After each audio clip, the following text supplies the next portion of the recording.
This is the July 28, 2015 meeting of the Town Planning and Zoning Commission in the Town of Fairfield. The first item on the agenda is Bills and Communications, the meeting minutes from July 14, 2015. There we go. Do I need to do that again? No. I move to approve. I got you. Motion to approve by Commissioner Jacobson, I'll second it. second by Commissioner Barretts. Everybody have a copy of those? Good to me. Anybody have any questions or changes? All in favor signify by saying aye. Aye. Any opposed? Abstentions? The minutes are adopted unanimously. So, for the record, we have Mr. Corcoran and Noonan. They're both sitting right in place of Mr. Kennelly and Calabrese, correct? Correct, yes. Okay. Next item is new applications, recommended public hearing, 721 Halls Highway, re-subdivision application of Vargas Construction for 2 lots in the AA zone. First of all, your roster now, we have to confirm that Jerry, I'm up to date. you listened I watched to the okay. video, yeah. So you're going to have 4 people now. You have Wagner, Barretts, Jacobson, and Alessi. Did anybody else watch? I watched the tape. Okay, so you're able to, all right, good. Yeah. You're I ahead think of you yourself, but that's okay. Sorry. Had one? I'm sorry. No, I had both business. That's okay. We're on item 2A, 721 Halls Highway. Never mind. No problem. We'll do that. We'll do that in a moment. This is nothing more than it says. It's a 2-lot subdivision. It is a re-subdivision application, therefore it does require a public hearing. Okay. I'll make a motion to move public hearing. Motion by Commissioner Alessi, second by Commissioner Noonan. Do you have any questions? All in favor, signify by saying aye. Aye. Any opposed? Abstentions? Did you just vote? Moved to public hearing unanimously. Up to a rocky start here. Next item is old business, 524 Pequot Avenue. Special exception application of Southport Congregational Church for the construction of a detached storage building in the Residence A and R3 zones. Okay, in accordance with our section 27 special exception, 2721, the Southport Congregational Church proposes to construct a 24 by 25 storage building located near the southwesterly boundary, approximately 250 feet northwesterly of Pequot Avenue and approximately 120 feet southeasterly of the Metro North Commuter Railroad. The building will be used to store movable walls used to create vignettes for the annual fundraiser that they have. During this fundraiser, furniture, rugs, and wall hangings will be stored in the building. Also, storage space is needed for the church records, Christmas decorations, janitors' tools, supplies, and other furniture and historic items in the church. The building will have no bathrooms or heat. Electrical service will be supplied. The property, as was reported at the hearing, is also located in the Southport Historic District, and depending on the Commission's approval of the application, they would also seek approval from the Historic District. That, Mr. Chairman, pretty much is what was presented at the public hearing. Very good, thank you. I move to second it. Okay, motion to approve by Commissioner Jacobson and seconded by Commissioner Coleman. Comments? I think it's a good application, and they have to go to the Historic District Commission, so I will support it. I think I understand the need for the storage, knowing the activities that go on there, and it looked like an attractive building that would not be at odds with the architecture in the area, and I would support it too. They have adequate room. Thank you. Anyone else? Commissioner Noonan. For the record, I wasn't here at the last session, but I did watch the presentation on the, was it Fair TV? Sure. Had no questions about it, felt that was a good application. Great. Commissioner Corcoran, did you? I did not work. No, okay. All right, so, anyone else have any comments? No? All right, so, we have Wagner, Noonan, Alessi,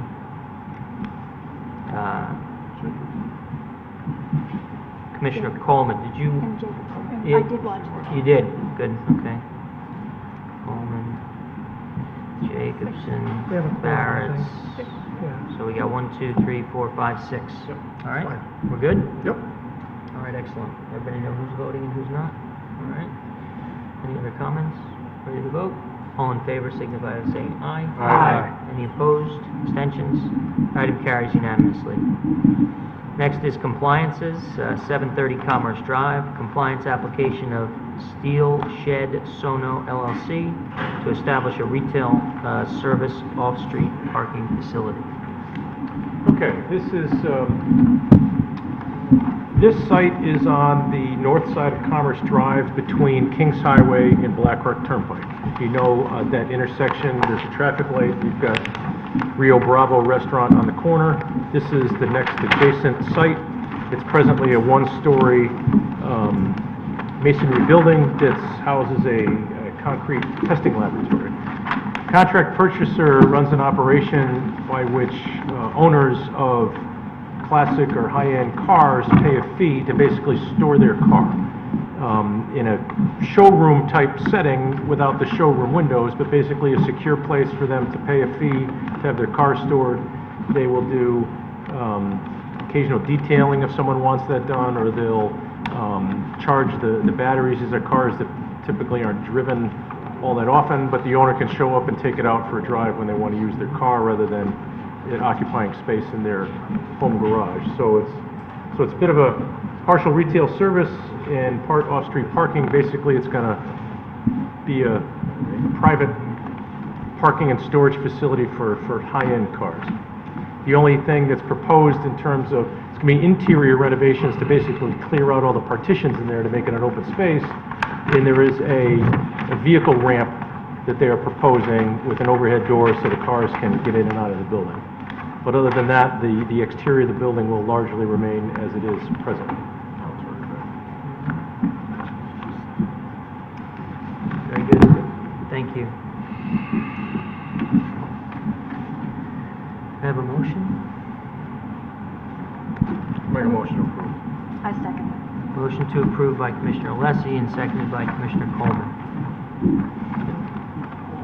What's currently there now?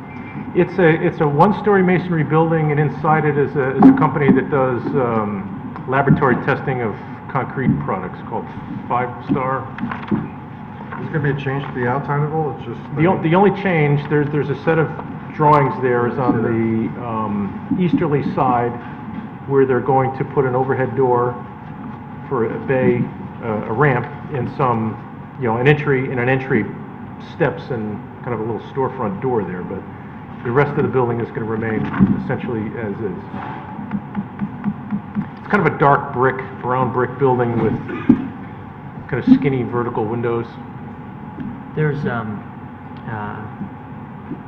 no zone change though here. And so in the statement of intent, the last paragraph on the first page says, since the present application represents a change of zone from one permitted use as a research lab to another permitted use.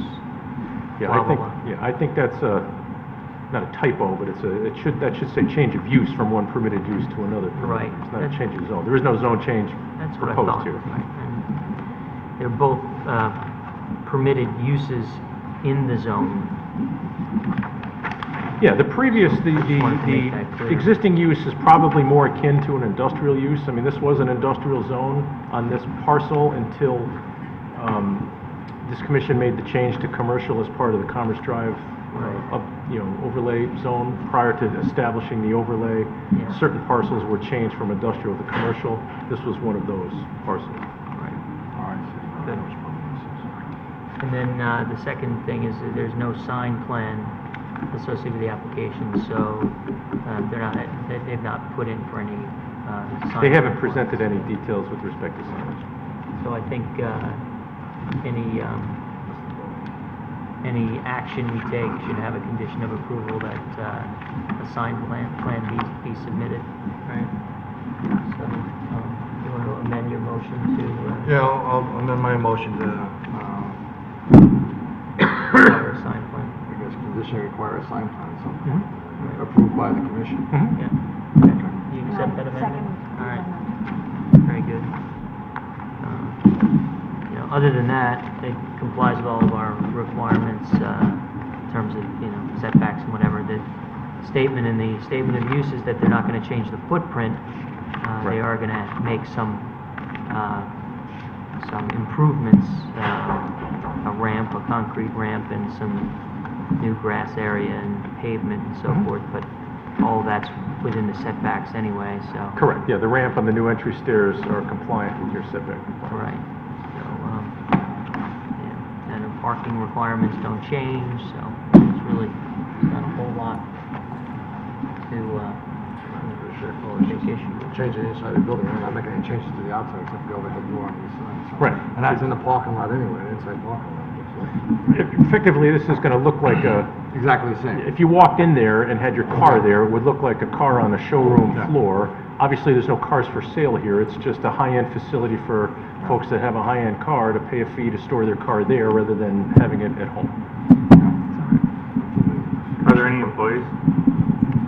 I would imagine there's going to be some employees there to maintain, security and be there when if a customer comes to drive their car, to make sure that it's maneuvered into a space when they show up, they can just take the keys and head out. I thought I saw some reference to 24/7 access. Usually these type of places, nobody keep it. Yeah. But, I mean, that's 20 parking spaces on the side. I see this is pretty straightforward. Does anyone else have any other comments or questions? Mr. Barris? Is there any lighting changes, or? None that are proposed they're shown here. All the storage is going to be interior. Right. I just, because it is, they are going to have 24 access to the client, so it's a place to be lit at night or something. Just in case. I don't know how many people are going to want to get in, but I'm sure they'll offer some key access or something, or card access for the clients. No, I have no issues with this application. All right, we ready to vote? Motion is to approve with the condition of a sign plan to be submitted and approved. All in favor signify by saying aye. Aye. Any opposed? Abstentions? The item carries unanimously. Yeah. That concludes the executive session. We'll just take a couple of minute recess before we, to reconfigure before we start the public hearing. We're going to go into public hearing. I noticed that on the agenda, we have the continued hearing on Barberry Road. There's also another matter which is likely going to be pretty brief. And so I was thinking about having that application be presented before we resume the public hearing on the other item. I don't want to make you wait too long, but I also don't want to risk that on Barberry that we go, all the way, and then, these folks who have been waiting also won't get an opportunity to present, which should be a pretty short matter. So I'll entertain a motion. I move to approve. Second. Make a All right. motion to switch. Switch, yeah. Oh, I move to approve the motion to switch. Okay. Commissioner Jacobson moves to change the order, take items 2 and 3 out of order, and that's second by Commissioner Coleman. Does anybody else have anything to say about that? All in favor signify by saying aye. Aye. Any opposed? Abstentions? All right, so the motion to take those matters out of order is unanimous. So I'll call public hearing item number 2 and 3, zoning regulation amendment, application of Attorney Frank Johnson to amend section 12.4 of the zoning regulations to permit dog daycare in the design commercial district. And number 3, 154 Kings Highway cutoff, special exception application of Attorney Frank Johnson to establish a dog daycare use. Good evening, Commissioners. We were here back in May, and we made a full presentation then, and this is basically the same presentation, except we did make a change and did it under the special exception rules, as what was suggested to us. This is for a dog daycare facility which do not appear on the list of permitted uses in the design commercial district zone. We are seeking to amend the use table of 12.4.28.7 to permit a dog daycare business in the design commercial district subject to a special exception. There is a growing demand for such service, particularly with couples where both members work and have pets. Owners will drop off their pets in the morning, retrieve them at the end of the business day, and instead of leaving the pet caged up at home all alone. There's no intention for this to be a kennel with boarding. It's strictly going to be a daycare dog sitting operation. Such stipulation could be attached to the use, no overnight boarding. The dog daycare use is regulated both locally and statewide through the Department of Agriculture. Animals will spend an overwhelming bulk of their day inside, with the average length of the stay 9 to 10 hours compared to a kennel which is 24/7. Dog daycare is to provide a safe, supervised activities for dogs during the day, much like a child daycare center. The benefit of allowing dog daycare in Fairfield is that it gives pet owners an alternative to leaving their dogs at home, created kennels, or locked in the home all day while they're at work. Pet owners feel guilty about leaving their pets home alone for 10 to 12 hours a day. This way, the dogs do not have to be left alone unsupervised, and they're social animals, and they can become lonely and develop behavioral problems as a result of being left alone. Dog daycare is for a full weekday and weekend service designed for stay-at-home dogs that can come out and play with their peers and exhaust all that pent-up energy. We propose both indoor and outdoor fenced areas. Daycare is needed so dogs have the freedom to play and interact safely and be supervised. At the end of the day, the dogs will be tired out for their owners when the owners come home from a hard day's work, and the dogs will be able to settle down together with their family and enhance the family bond. In this immediate geographic area, Fairfield only permits veterinarians to operate kennels with no provisions for dog daycares. Veterinarians in this area have kennels for hospitalization and overnight short-stay vacations. Although the veterinarian overnight kennels are located next to residential zone, there is no issues with noise from barking dogs. No veterinarians in this area have daycares though. Dog daycare facilities cannot open this area without changing the existing zoning laws. To date, no one has petitioned to do this, although it is permitted use in Milford, Bridgeport, Westport, and other towns in Connecticut. Due to people's demanding work schedules, there is a need for this service in Fairfield. The proposed building is located at 154 Kings Highway Cutoff, which is a single-story commercial structure built in 1953. The dog daycare will occupy the entire building. The exterior of the building will remain unchanged. We will not be making any change to the structure itself. There will be an indoor dog run at the back of the building. There's significant parking for staff that is on site, as well as where people will be coming and going to drop off pets. There's going to be a one-way circular drive in front of the building and to utilize for drop-off and pickup. It is not a use that will conflict with the neighborhood, and this building is located in a design commercial district, not abutting a residential district. In addition, the inside of the building is also completely tiled with commercial restaurant floor tile, so it's easy for cleanup as well. Is there any questions? Does anyone have any questions? Basically, it's the same application we had back in May, right? I mean, nothing's Exact same changed. thing, except we did just going for a change, and special we're exception. asking for this special exception, and we did include that, the special exception, which is would be 12.4.28.7. Same location. Correct. Same location. Commissioner Barron's. Yes, Attorney Johnson, I do appreciate that you tried to capture all the comments from the commission into the regs in terms of restrictions on this use, the special exception. And I recognize some of them. We talked about it not being near a residential, abutting a residential district, keeping animals from overhanging the property line. The only one I have a question, and no overnight kennel line. The only one I have a question about is just the origin of the limit of one dog per 50 square feet of indoor space. Is that some sort of is that tied to anything in the state or a It's not guideline? tied to anything in the state, we just wanted to limit, so in other words, we weren't going to have hundreds of dogs at this facility. To say that the space is really going to dictate how many dogs you'd have. And my question is, how many dogs would that allow you to have, given this space? I forget what the interior space is there. About 25 dogs. About 25, okay. Thank you. Max, that would be the max. Yeah, based upon the square Based on footage the in this square footage of this requirement. So, okay. So,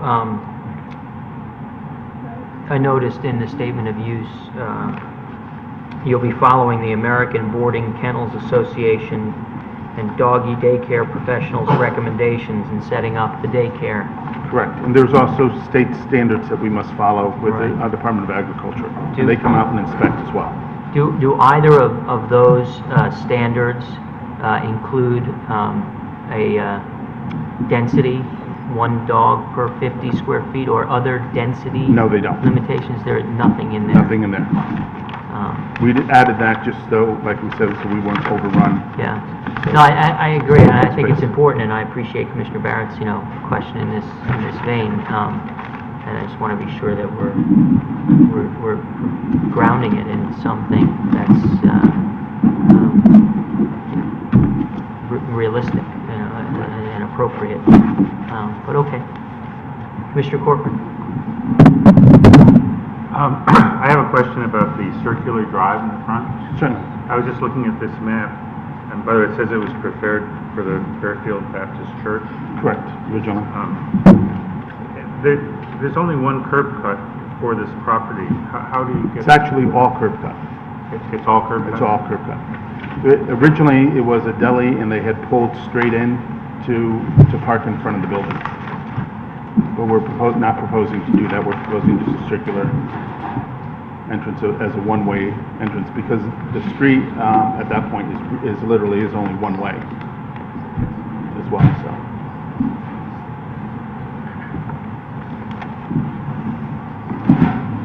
Commissioner News.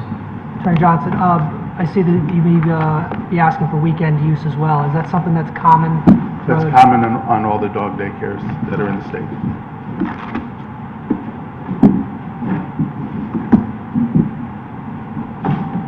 Anyone else? No? The only request that we do have, though, is if it's possible to vote tonight on this. I know that's not normally how the commission goes. Yeah, I appreciate the request. We'll take it under advisement, but as you can see, we have a No, we fairly do understand. packed schedule here. If we have time later, there's a possibility, but I don't think it's likely. Thank you. Okay? Thank you very much. Thank you. Is there any member of the public which would like to be heard on this item?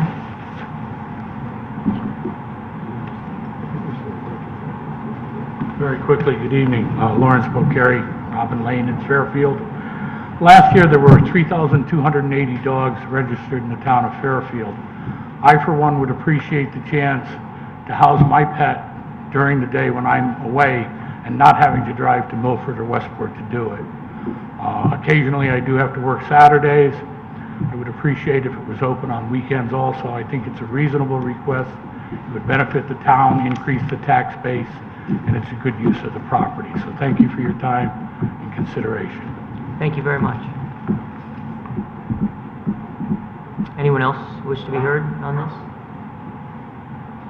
No? Okay. You have a chance for rebuttal.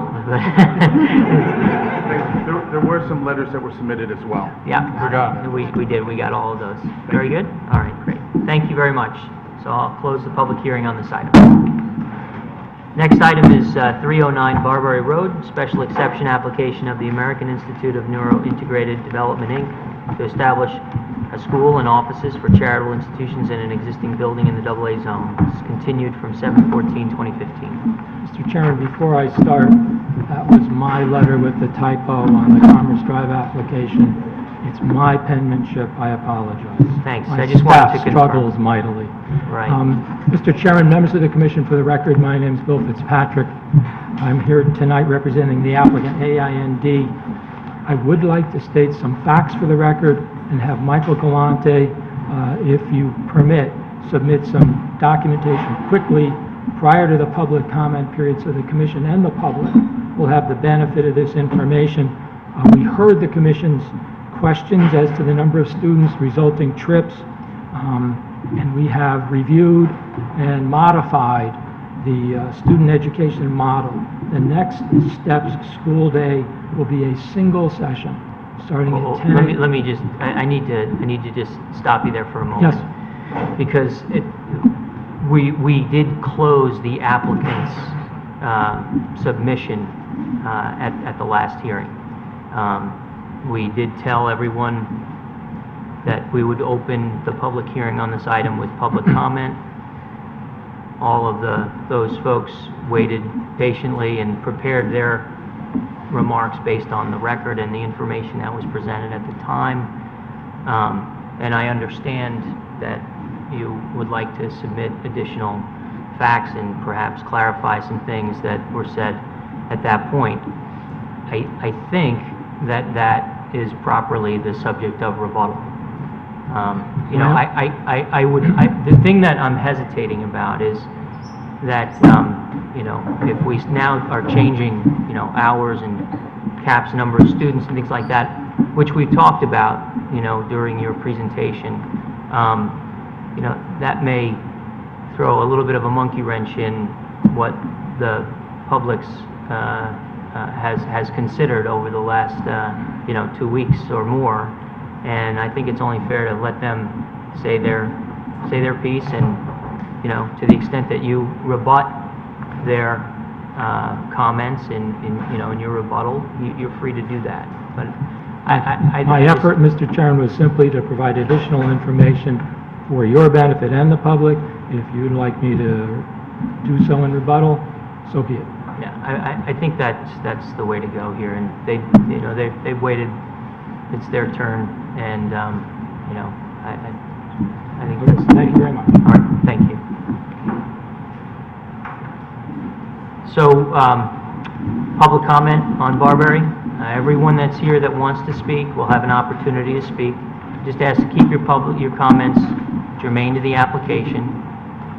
There's no time limit, and if you have submitted a letter, we did receive many letters. They are part of the record, and we, believe me, consider all of that very seriously. So you don't really need to feel inclined, if you did submit a letter, to just come up and read it verbatim. There are a lot of people that want to speak as well. Okay? So if you could just state your name and address for the record.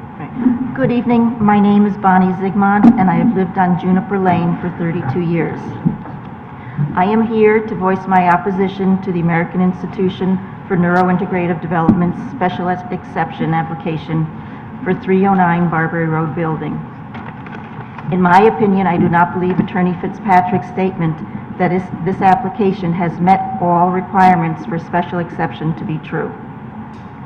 Special exception conditions for approval sections 27.41 and 27.43 and 27.45 will not be met by this application. There are so many variables to the proposed use of the vacant building. The traffic reports by Frederick Clark's associate use the words assume, estimate, approximately throughout the reports. Some of the assumptions are currently not true. Firstly, I find it interesting that Kathy Roberts does not refer to the clients as students, but as individuals, young adults, complex young adults, young people post-21, and participants. And she says this in her statement of intent and the June 27th letter she handed to the neighbors as she walked around the neighborhood. She also does not use the word school when referring to next steps, but uses program, opportunities, services, support groups, and continued support. This will not be a school, but a business, very similar to Children's Therapy and Learning Center on Black Rock Turnpike. They too work with children and families with special needs. Then her vision is to invite other nonprofit businesses to share space in this building.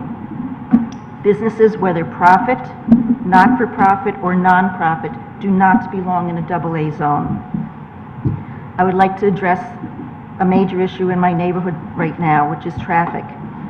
Ms. Roberts' statement of intent says their pilot program will run with 8 to 10 young adults the first year, which is 2017. Then expand to where there would never be more than 30 young adults in the building at one time. It sounds as if there are no full-time clients, thereby adding additional traffic all day long. I believe you might have copies of these charts. Yes.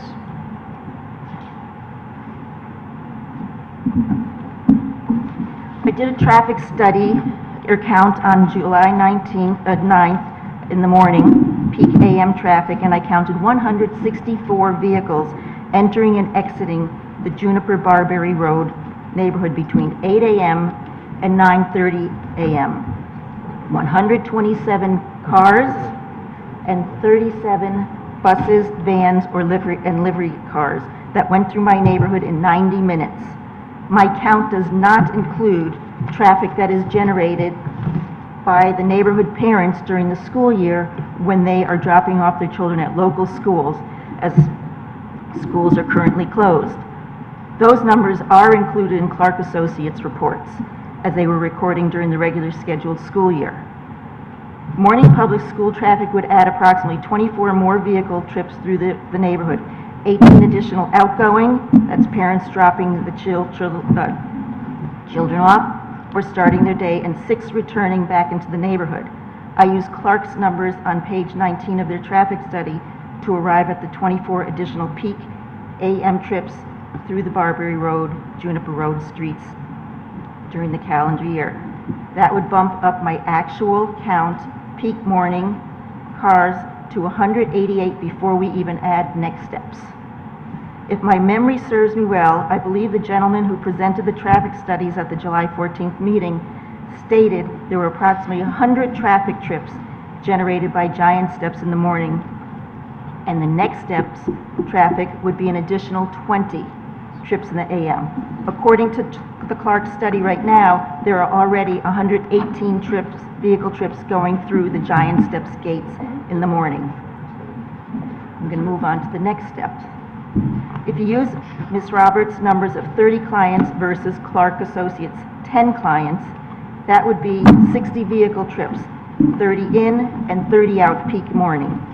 At the July 14th TPZ meeting, it was stated that the client-staff ratio be 1-to-1. That would, of course, add another 30 cars in the morning traffic flow into the neighborhood. The Clark Associates traffic study does not include Next Steps client staff at all.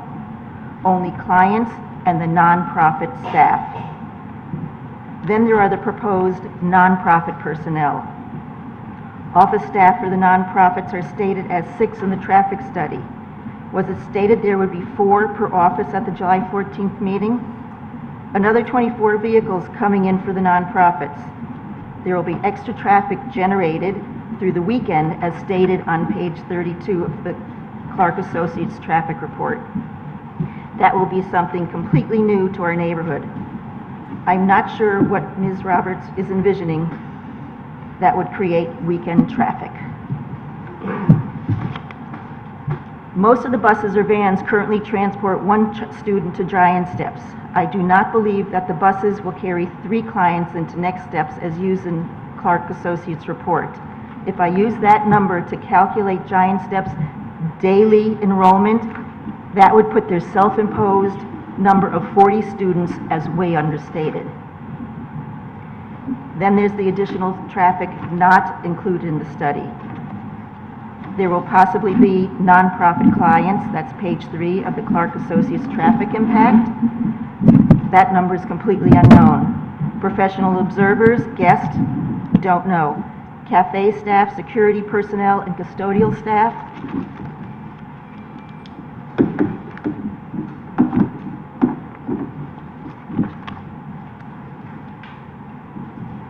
All totaling more than 133 additional peak morning vehicle trips attributed to the proposed Next Steps, not 20 as stated by the traffic professional.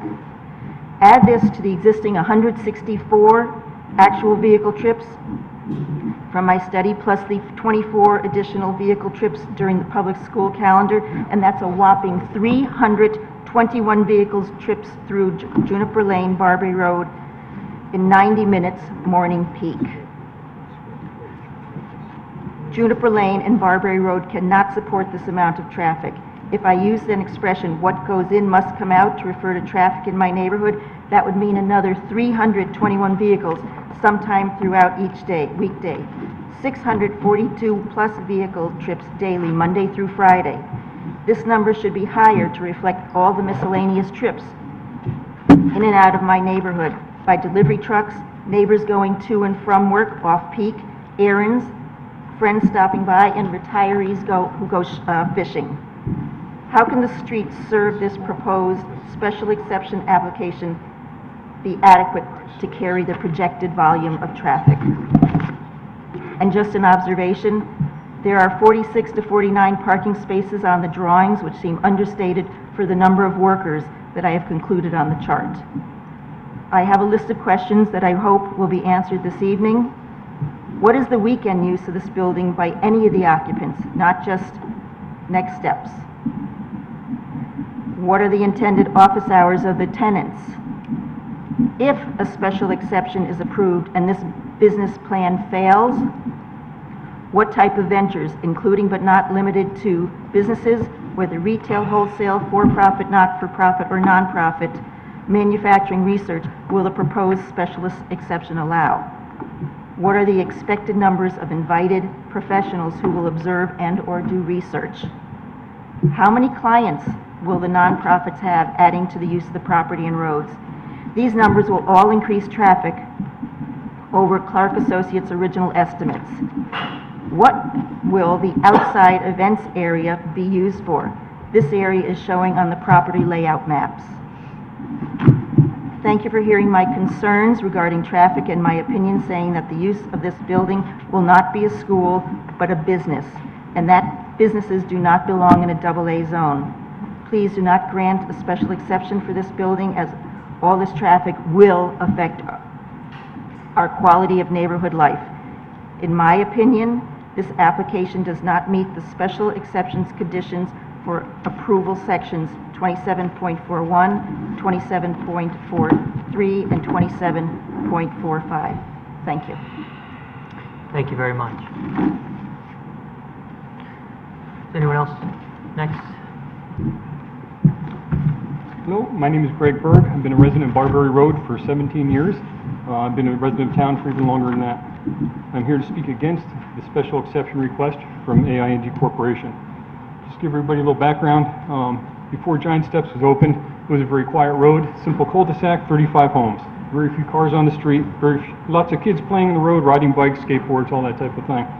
Today, there's over, as Bonnie already stated, there's over 100 cars in and out every morning, 100 cars in and out every afternoon.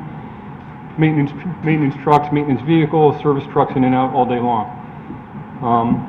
Also like to say that contrary to what was presented in last session or the beginning part of this hearing is people from Giant Steps stated they were very good neighbors and everybody gets along. Well, I have to say that's not true at all.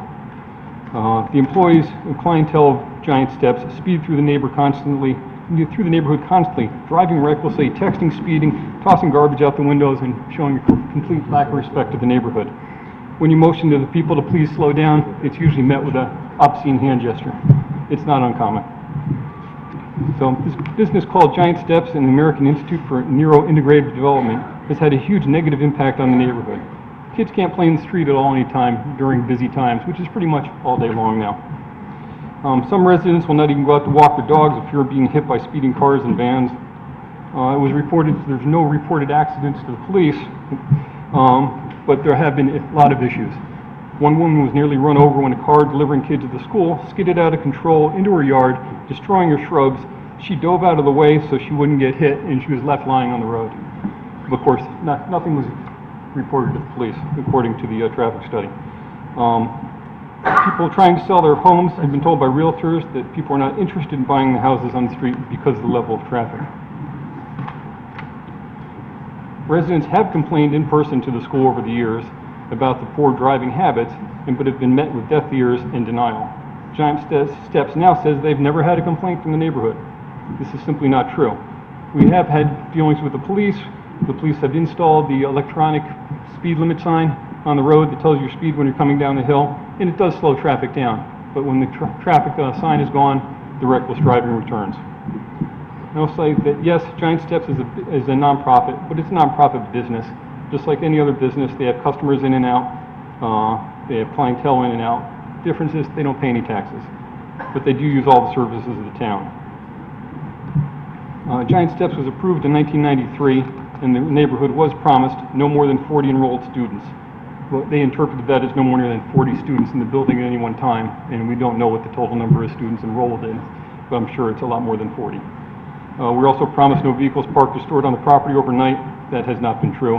And also just promised, in general, no negative impact on the neighborhood. Well, that's not true either. So now they want to open up in addition to the existing business. So Giant Steps holds a dilapidated building on the property that hasn't been used since 1972. 44 years is long past any grandfather previous stated statutes that was mentioned earlier on. The building needs extensive renovations to make it functional. The cost to renovate and make its early 1960s systems functional, remove the mold and asbestos, and update it to current codes will most likely cost way more than what the thing is worth. Face it, they bought a white elephant back in 2004, and now they're trying to recoup their investment. They rolled the dice knowing it was non-conforming with the existing allowable uses, hoping to bend the rules and get approval. The renovation to this non-residential building in a residential neighborhood will entail massive amounts of demolition, cleanup, and construction equipment, labor, and time. All this dragged through our small streets, disrupting our quiet neighborhood. It will most assuredly have a negative impact on the neighborhood, disrupt normal life, and hinder and discourage full use of the adjacent properties, therefore impairing property value. The A&D's corporation's proposal is for first-floor corporate offices, administrative offices for their own business, therapy rooms, training rooms, and a recreation area. Also proposed addition for a cafe on the front of the building and a greenhouse. The second floor would be 100% office space to be rented out to other companies that we don't know who they are yet. Don't know their hours, what they're going to do. There would be common office areas for shared services, printers, shredders, other work areas, and the entire second floor is going to be rented out to recover their costs because they say they don't need all the office space that they're going to have. But that being said, they want to build an addition on the front of the building. It just doesn't seem to make sense. It sounds like an office, not a school. A&D presented a traffic study showing, in their words, minimal impact to the neighborhood. And they talked about traffic queues and wait times. But they left off any chart showing overall traffic volume on a daily basis. And that's our biggest issue, is not really the queues and wait times at a stop sign, but it's how much flow is going through the neighborhood. This traffic study also did not show that, from what I've observed, 30 to 40% of the traffic coming out of the end of the Barberry Road turns left or goes north up Mill Hill and to Cedar Road and Bronson Road, affecting the entire Mill Hill area. The study forecasts the new proposed operation will generate less traffic than is currently observed by Giant Steps. And I just don't know how this can be. And as Body Owner presented, their numbers don't add up. The business proposal from the corporation shows roughly the same number of customers as Giant Steps, but offices, so more staff, multiple daily sessions, Saturday hours, added food service, and other added business and offer office services. It shows 6 offices available to outside companies that will employ an unknown number of employees. They say they're guessing at 4, but they don't know because they haven't rented them yet. All in, common sense would show a much larger operation is going to have more traffic, but they say it'll just be a fraction of it. Their numbers just don't add up. My estimates, it's similar to the Zigmon's, are, I'm guessing it, based on the information they gave us, they're going to have over 600 vehicle trips in and out every day. She had 640 something, I had close to that in my guesses. So let me say, let's see, their minimal traffic impact, as they put it, if they are correct, then again, as stated earlier, why are they showing such a huge increase in parking spots? They said at the last hearing they're having their current parking lot restriped for 90 spots. Their diagrams show that they're going to add an additional 50 spots to the proposed building. It also shows that the parking lot is going to be moved up to the eastern edge of the property, so it's right up against the property line, or close to the property line, to where there's an existing house. The house has yards, children, pets, homeowners, and it's going to be maximizing the unattractive visual in close proximity to all the gas, oil, fumes, and traffic of the cars and sound of the cars coming in and going.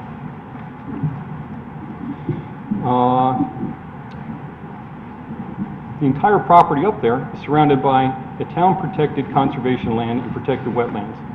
And when all these vehicles in the parking lot leak the oil, antifreeze, and other toxic chemicals, as all cars do, it's all going to drain right into the wetlands and into the conservation area. I don't think it's anything that we want. It's nothing I'm sure that the Conservation Department's going to want either. This proposal from the corporation does not meet the conditions of approval for special exception. It does not fit any permitted use listed in section 5.1.4 of the zoning regs because it is not a school, college, or university. In the application and statement of intent by IND, in their words, they never refer to this venture as a school because it's not. They call it a hub of innovative research, but they don't call it a school. They refer to therapy rooms, but not classrooms. They never refer to any of their employees as teachers, but as staff. And they do not refer to any of their customers as students, but clientele. In their own words, it's not a school. It is 70% office space with limited offerings of occupation and therapy programs, and also say they will have clients in there up to 65 years old. Other 3 points on the zoning regs are that the zoning regs say the proposed use, building, and structures shall conform to the following standards. Article 27.4.1 states, use will conform to the neighborhood and will not hinder or discourage appropriate development or use of adjacent property or impair its value. The Giant Steps has already impaired the value of the neighborhood and will continue to. The proposed operation will have a much greater negative impact on the neighborhood financially, on the quality of life, and the safety with air pollution, light pollution, and noise pollution. Article 27.4.2 states there shall be adequate access for fire protection. Right now, there's one small road in and one simple one-lane driveway access to the building. If this is blocked, there's no other alternatives for fire or rescue to reach the buildings. Article 27.4.3 of the zoning regs states the street shall be adequate to carry prospective traffic. Provision shall be made for entering and leaving property without creating undue traffic hazard or congestion. Right now, the streets and single driveway are not adequate for the traffic that's there. There's only one lane, only one car can pass at a time. Right now, the residents of the street have a hard time getting out of their driveways because there's so much traffic going by, they can't go out. I've seen women at the end of the driveway have their kids get out of the car to stop traffic going by so they can actually get out of their driveway. So it's my feeling this is a corporate business proposal from American Institute, and it's financially driven to create a corporate office, facility, and therapy center, and innovation and research hub, all their words, in a residential neighborhood. Most of the staff and customers using Giant Steps do not reside in Fairfield. It is safe to say the same for the proposed venture. Clients and employees come from across the state and several from out of state. They do not pay taxes or bring anything back into the neighborhood or the town. The business idea they were trying to realize might be good. No argument, Giant Steps does good stuff. I'm sure there's going to be a lot of people here tonight to tell you all the good things they do. I don't think anybody here is going to argue that, but they should do it in a business-owned area where businesses belong. It is the feeling of the residents of the Mill Hill area that this corporate development initiative is not supported by the neighbors. It should not be overlooked by this board that the good they are trying to create for very few will be directly at the expense of the tax-paying voting homeowners and children of this neighborhood who are the town of Fairfield. Thank you. Thank you very much.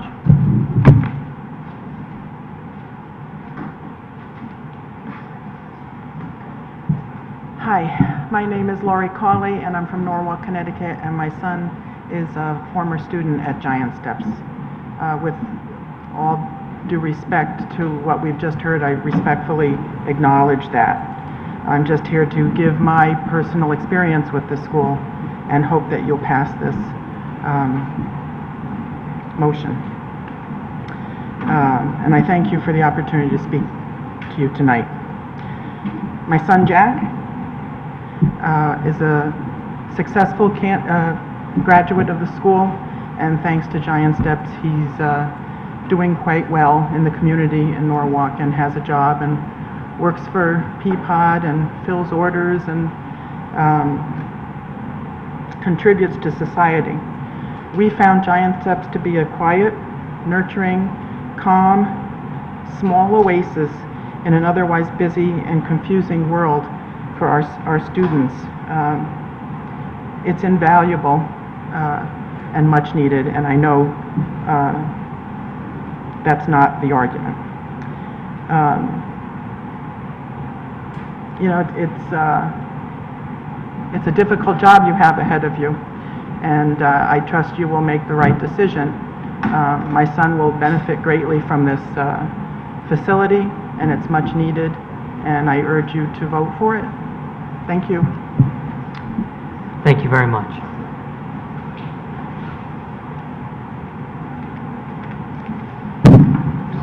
Good evening. My name is Kristen Morrison. I live at 230 Barberry Road. I've been a resident for over 12 years. I am also a licensed real estate agent. Tough following up to you.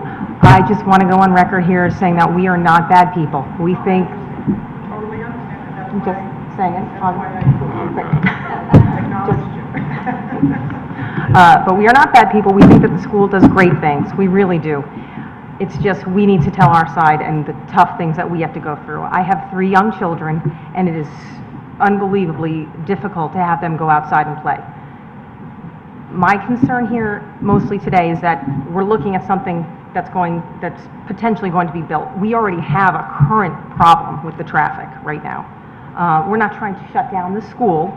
We just don't want any further expansion up there right now. I'm not going to reiterate what Ms. Zigmont and what Mr. Berg had said. I think they did it quite well with all the numbers, going over the business and the traffic. Again, I'm not that big of a numbers person, but the amount of cars and vehicles that go up and back to that school it's insane. When we moved to this neighborhood, my husband and I were thrilled to find this little quiet cul-de-sac. Being in real estate, everybody wants a little quiet cul-de-sac. You move in and it's not a little quiet cul-de-sac. There are cars speeding at ungodly amounts and rates around the corners. As you may or may not know, it's not a straight shot. It is a circle with some tough corners. It's very hard to see. We have cigarette butts thrown in our driveway constantly. I'm pretty sure it is illegal to talk on your phone when you're driving. Doing that, smoking a cigarette, trying to go around a bend at 50 miles per hour, dodging kids, it's not great. I have to say, I have been up to the school. It has been a couple of years, but I have been up to the school. I have also chased some teachers up there, and sadly, yes, I've said some harsh words about their speeding. I live right around that bend, and getting out of my driveway is incredibly tough. Numerous occasions I've been almost clipped. I've had people riding my tail down the street as slow as I go with my blinker on, swerving not to hit me as I turn as best I can into my driveway. It is a fact. Granted, I haven't been up there in a couple years. I don't want to sit on my lawn and take license plate numbers and go up to the school every day. I don't want to do that. The kids walk around the neighborhood. That's great. That's fine. The traffic is my biggest concern right now. And again, we already have a problem. From a real estate aspect, I will say there are several houses on the market currently on Barberry Road. One has been on the market on and off for years. It has taken over $100,000 reduction. Our property values are lower than they should be, absolutely. If we move forward and allow the expansion of the school, it's going to get even worse. No doubt, there's no doubt about that. I've spoken to the real estate agents. The feedback that they have gotten once they realize that there's a school there, or there's a showing or an open house during one of the times when the teachers are going in and out, holy cow, what is this? I thought this was a nice quiet cul-de-sac. The traffic is a huge issue, as well as some of the adjacent properties which are for sale right now that butt up against the property. 3 years of construction are not going to help these people sell their houses. So, again, not to reiterate what my neighbors have said, but I am as well in opposition of the expansion of the school. We are not bad people. I think what you're doing is wonderful. It's just I got to take care of my kids, and they like to play outside. We've got 25 plus kids, and we've got growing families. And this is a huge, huge, huge concern. Thank you. Thank you very much.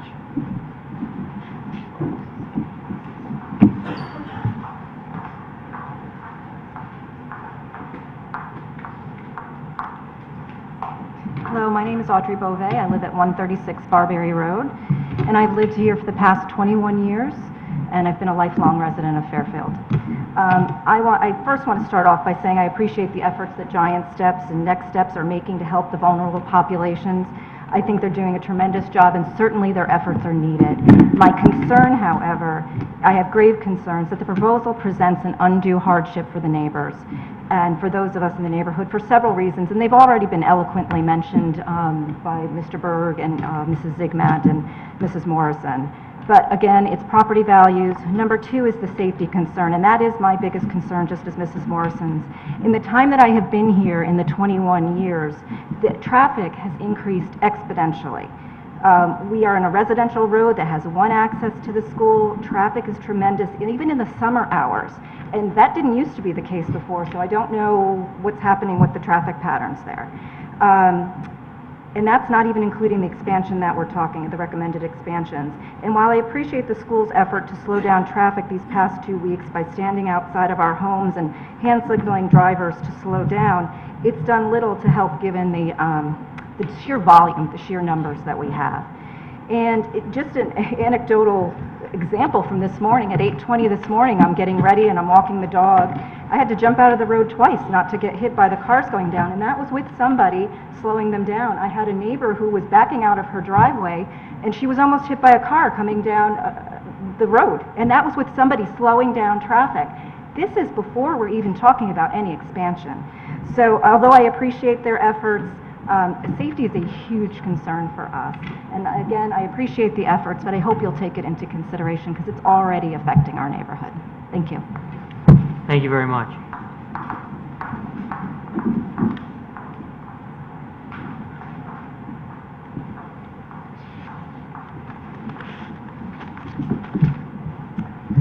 My name is Pam Love, and I live at 1 Juniper Lane in Southport.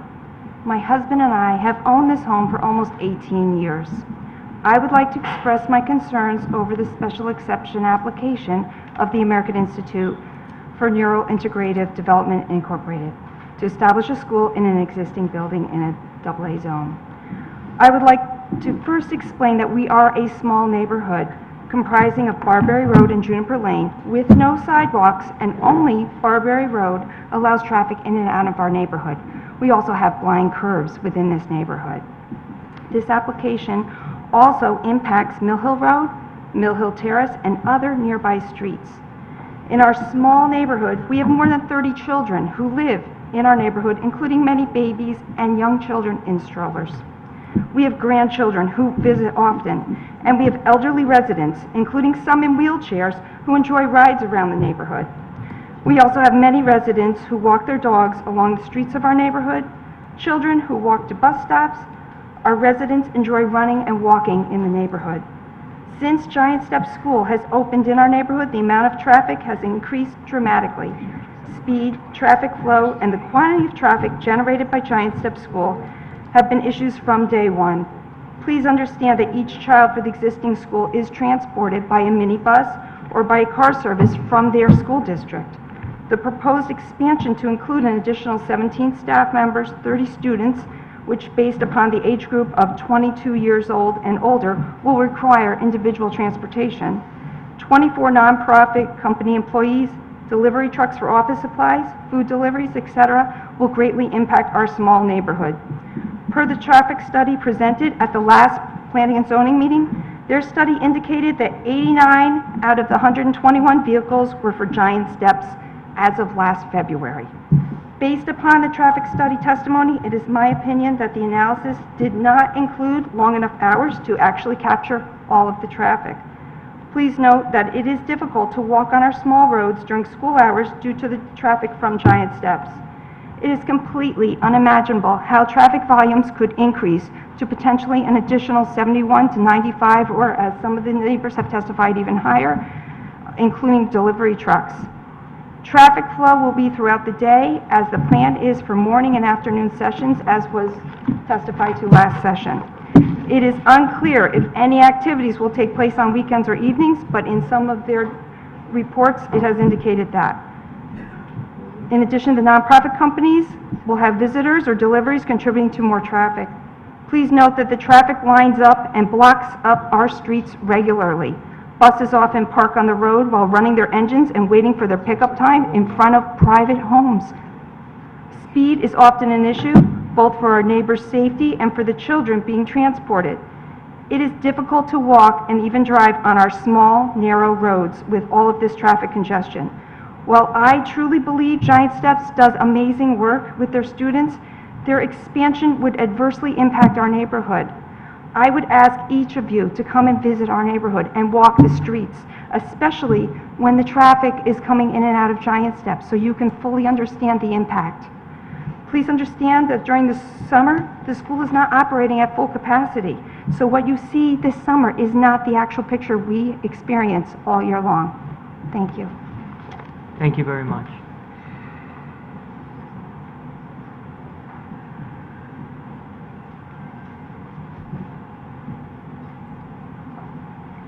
My name is Glenn Newman, and I am the technology manager for Giant Step School, where I've worked in various capacities for over 11 years involving information technology, assistive technology, and educational technology. Where the focus of Giant Step School is on children and young adults from the age of 3 to 21, the proposed Next Step Center aims to address the lack of adequate service delivery for the adult population of individuals with disabilities. Over the years, I've witnessed the impact firsthand that the contemporary technological era has had on our students. Technology is intrinsically motivating for all children, typical or otherwise, yet new technologies effectively unlock much of the world for special population in ways too numerous to list. I have watched augmentative and alternative communication along with mobile platforms develop into more than just secondary tools for our students. Many of our students rely heavily on these technologies as their primary form of communication, which is why we refer to these devices, whether it's an iPad running specialized applications or computer-based AAC, as their voices. A specialized computer or tablet to one individual with disabilities is no different than your voice is to you. For these life-changing technologies to be effective, they need to be continually assessed, evaluated, and programmed by trained professionals. Access to these technologies and the professionals needed to effectively implement them is currently very limited for adults with disabilities, and that needs to change.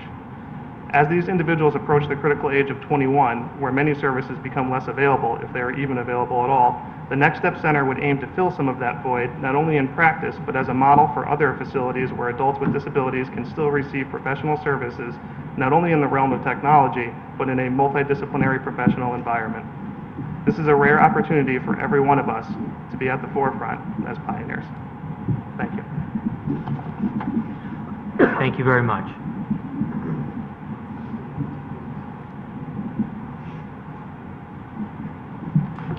Hi, my name is Ton Han, and I live at 307 Barberry Road, which is literally right next door to Giant Steps. And I have 5 children, ranging from a son that's going to college to 7 years old. We've been there for 10 years, and when we did first move in, Giant Steps was already there. And the realtors said to it, my realtor, who's a good friend of mine, said, "You don't want to live there. There's a school right there. That's going to affect your property, your property value." And she said, "There's children there that have difficulties, and they're autistic, and you're going to have traffic." And I said, "I don't care, because I want my children to have a exposure to these type of people, and understand that in our community that there are many different types of people, and I wanted to have my children hear the children squealing or happy over at the park, and I wanted my children to have exposure to children that were different than them and have it be a normal thing." So for me, it didn't deter me from choosing to live here. However, for most people, I think it does impact, and for the realtor, she highly recommended that I didn't purchase the home. Kathy Roberts and I have always had a really good relationship. We've gotten along well. I really admire what she's done for the autistic community and her dedication to her daughter's quality of life. And I can see that by her plans, there's been careful thought that has been put into Next Steps. And without a doubt, if the young adults get to attend school there, they will have something very special to enjoy and give their lives meaning and purpose. We've had great talks, and I can really see what she's doing. So I commend her for that. However, I do also have to be concerned about my family and my property and the value and the safety of my children. I have 5 kids. I want them all to go to college. Chances are, with college tuitions these days. My son's going off to college. I think it's $56,000 we'll be spending this year. Chances are we will probably have to sell our home in order to afford to pay for their tuition. And if our property value goes down over the next few years, that could highly impact our children's ability to go to school. So that is one of my main concerns. And in addition, there's a lot of unknown to come with these changes. I don't know if the traffic report, even though it says it's 2017, if that's the pilot year and there's actually only 8 children or adults at the school, I don't really know if that's a true reflection of what it would be at full capacity, including the nonprofit organization. So I think a lot of the concern among us is the increasingly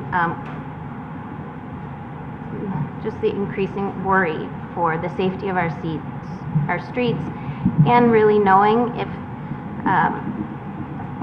what's to come is what we've been told is a true reflection of what is to come. Currently, there already seems to be a very high volume of traffic throughout the day.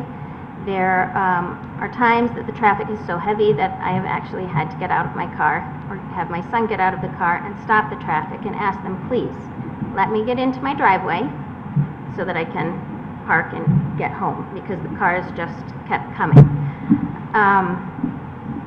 My children have actually learned to ride their bikes inside our home, going from the kitchen to the dining room, to the hallway, to the front entrance, through the formal dining room, and through a sitting area. They make loops. That's how they learn to ride their scooters. That's how they learn to ride their razors, because it's not safe for them to go out on the streets. And I am really concerned that now Saturdays will be taken away from them as well. That is a time where they can go out and feel safe out on the streets. And I really, really am against any kind of Saturday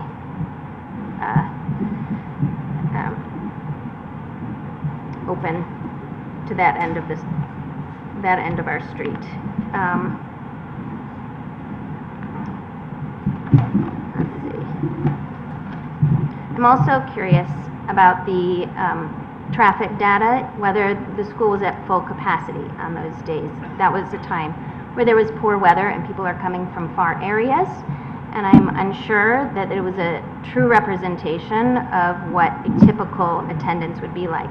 It also showed that there was low pedestrian activity, or none, which is normal in the winter, but as my young children get off the bus, there are plenty of cars backing up. I was talking to my daughter yesterday, and I said, what's it like when you get off the bus? And she said, there is a whole line of traffic, maybe 20 cars, 3-4 homes down, just as we get off of the bus, cross the street, and go across. And I said, how are the drivers? Are they good? They're bad? And she said, well, they're stuck, behind one another, so they're not driving fast, but they do play their music very loud, and they are smoking their cigarettes, and, it's something we have learned to deal with. So I just thought I would share that. In the morning, my kids have to cross the street at the top of the street. There's a big hill as you get to the entrance of the school, and it's blind up until you meet the edge of my property. And when cars come barreling up there, my kids can get hit quite easily. Even at 10 years old, well, they're 9, they're almost 10. Even at 10 years old, and my kids are going into 4th grade, I am not comfortable with them crossing the street in the morning alone, and that's why they haven't gotten hit, but I'm not comfortable with them crossing the street to get to their bus. Very often I send them down through a neighbor's yard so that they go to an area, wait on that side of the street till the bus comes, then cross, because I want them to feel independent, I want them to feel mature, but I also don't want to see them hit by a car. So even though it might, the traffic report says it's not a great impact, that's potentially 40 more cars that can hit my children. 40 more cars in and 40 more cars out that can hit my children each day.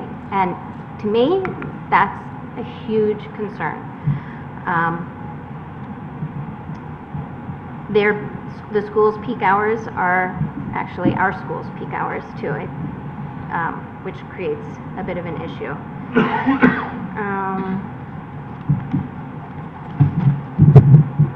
I think I've hit on everything. Oh, one more thing. Out my back door, property value we're talking here, out my back door, I can see the big garbage bin that's at the school from my master bedroom and from my master bathroom. And I think I heard that there's going to be a second one put in there, and I would really, really, if the school goes and it happens, I would really appreciate something being done so that I don't have to look at two big garbage bins out my back door, because that does affect the value. So that's pretty much it. Thank you very much.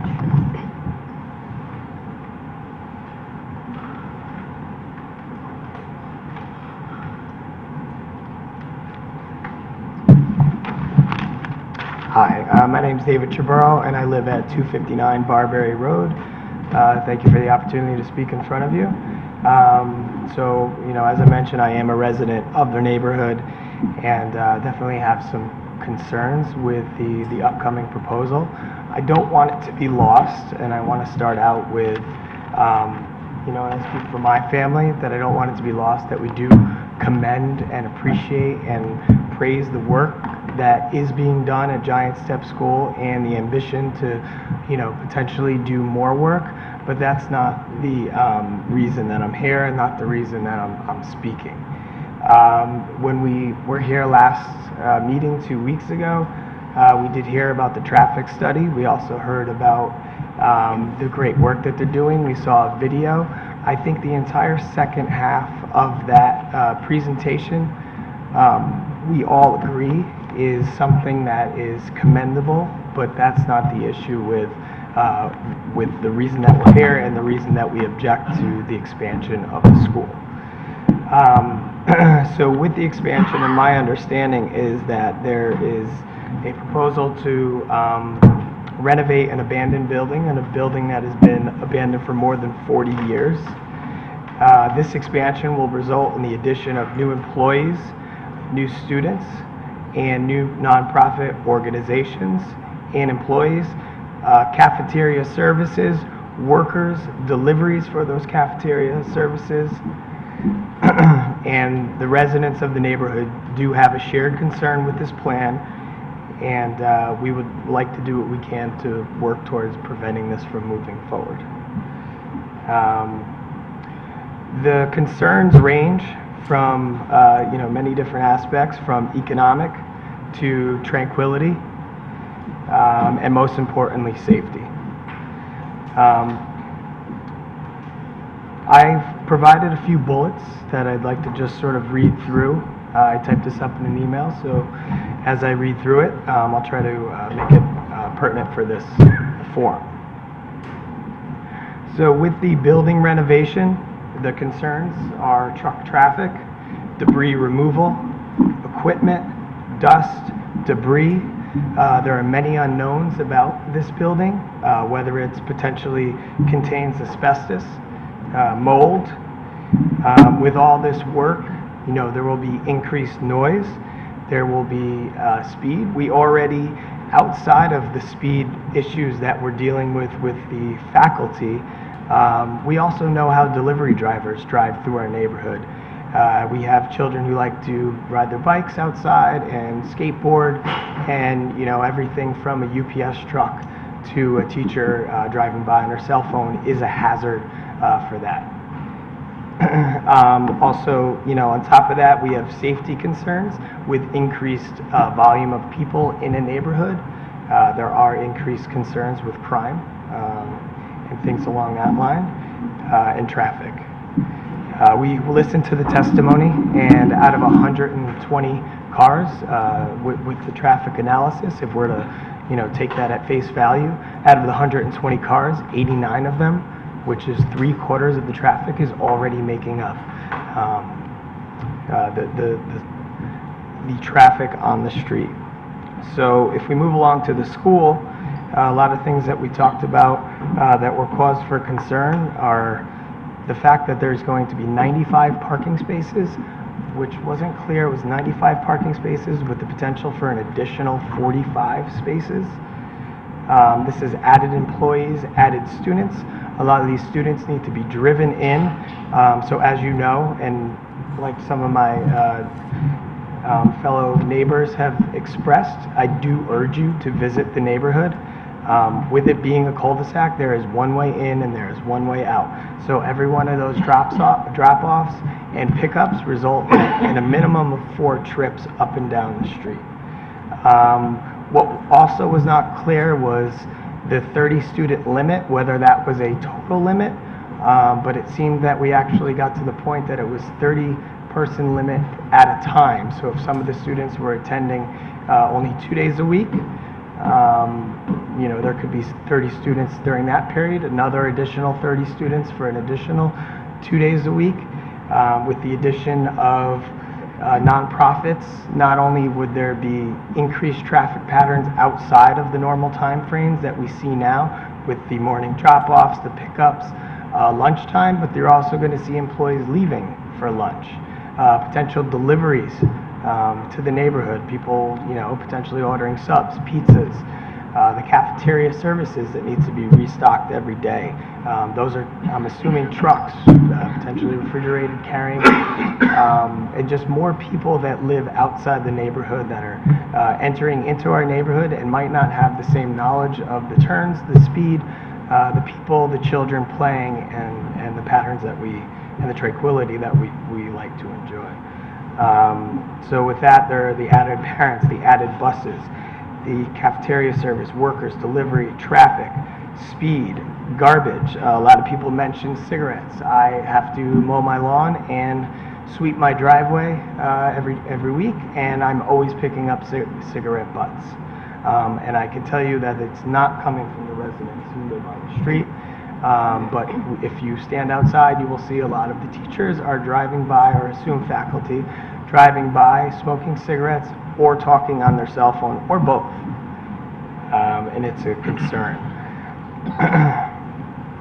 So distracted drivers is a huge concern in our neighborhood. With the nonprofit organization, moving on to that, it's a little bit unclear as to how many organizations there will be, how many employees there will be, what type of services that they would be doing. Would there be charity events at the school? Would those events be occurring after hours, in the evening, when it's dark out, when it's dusk? What type of added traffic will that bring in the morning, the lunch time, the afternoon, and potentially into the evening? Will there be meetings there? Will there be potential employee field days, or whatever the new space will be used in the grounds of the school? These are all unknowns that we have concerns about. And taking a step back, those concerns are projected into the future. I have concerns that are current, with the current amount of students. My wife is pregnant. I have a baby on the way. We moved to the neighborhood with the promise of living on a cul-de-sac. I grew up on a cul-de-sac. The benefits of that are being able to ride your bike in the street, being able to skateboard in the street, being able to play street hockey, and not worrying about somebody who's not from the neighborhood speeding around the corner. The children who currently occupy the neighborhood are very friendly with each other and use the streets to do all these activities and meet each other and have a good time. Never mind the fact that beyond playtime, they are also congregating at certain bus stops, which you heard my neighbor protest that they stand in front of actually the house across from me. We do have a slow sign in front of it. It doesn't seem to deter the drivers, and these students need to be concerned. There's traffic sometimes when the bus even picks them up. Many people purchase homes in this neighborhood with the purpose of enjoying that tranquility, that safety, and the closeness of the community. home values have reflected this way of life, and the disturbance of this tranquility will not only upset the identity of the community, but the financial standing of its inhabitants. This community invested financially and with the dream of a lifestyle to their budding families.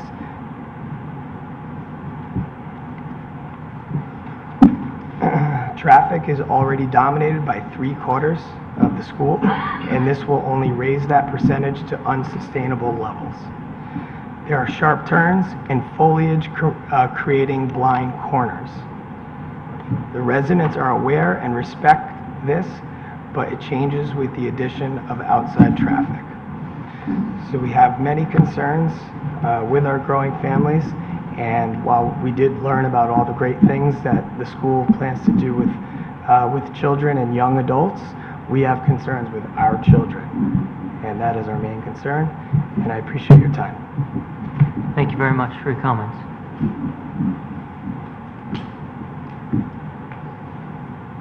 Hi, good evening. My name is Judy Peterson. I live at 281 Barbary Road with my husband, Mark. I've lived in Southport for over 12 years, and I think we've all heard enough from our neighbors about our concerns with the traffic studies in the school. From a personal standpoint, I have two very dear friends that both have children on the spectrum. I went to school for nursing, so I have a true appreciation for what this school has done.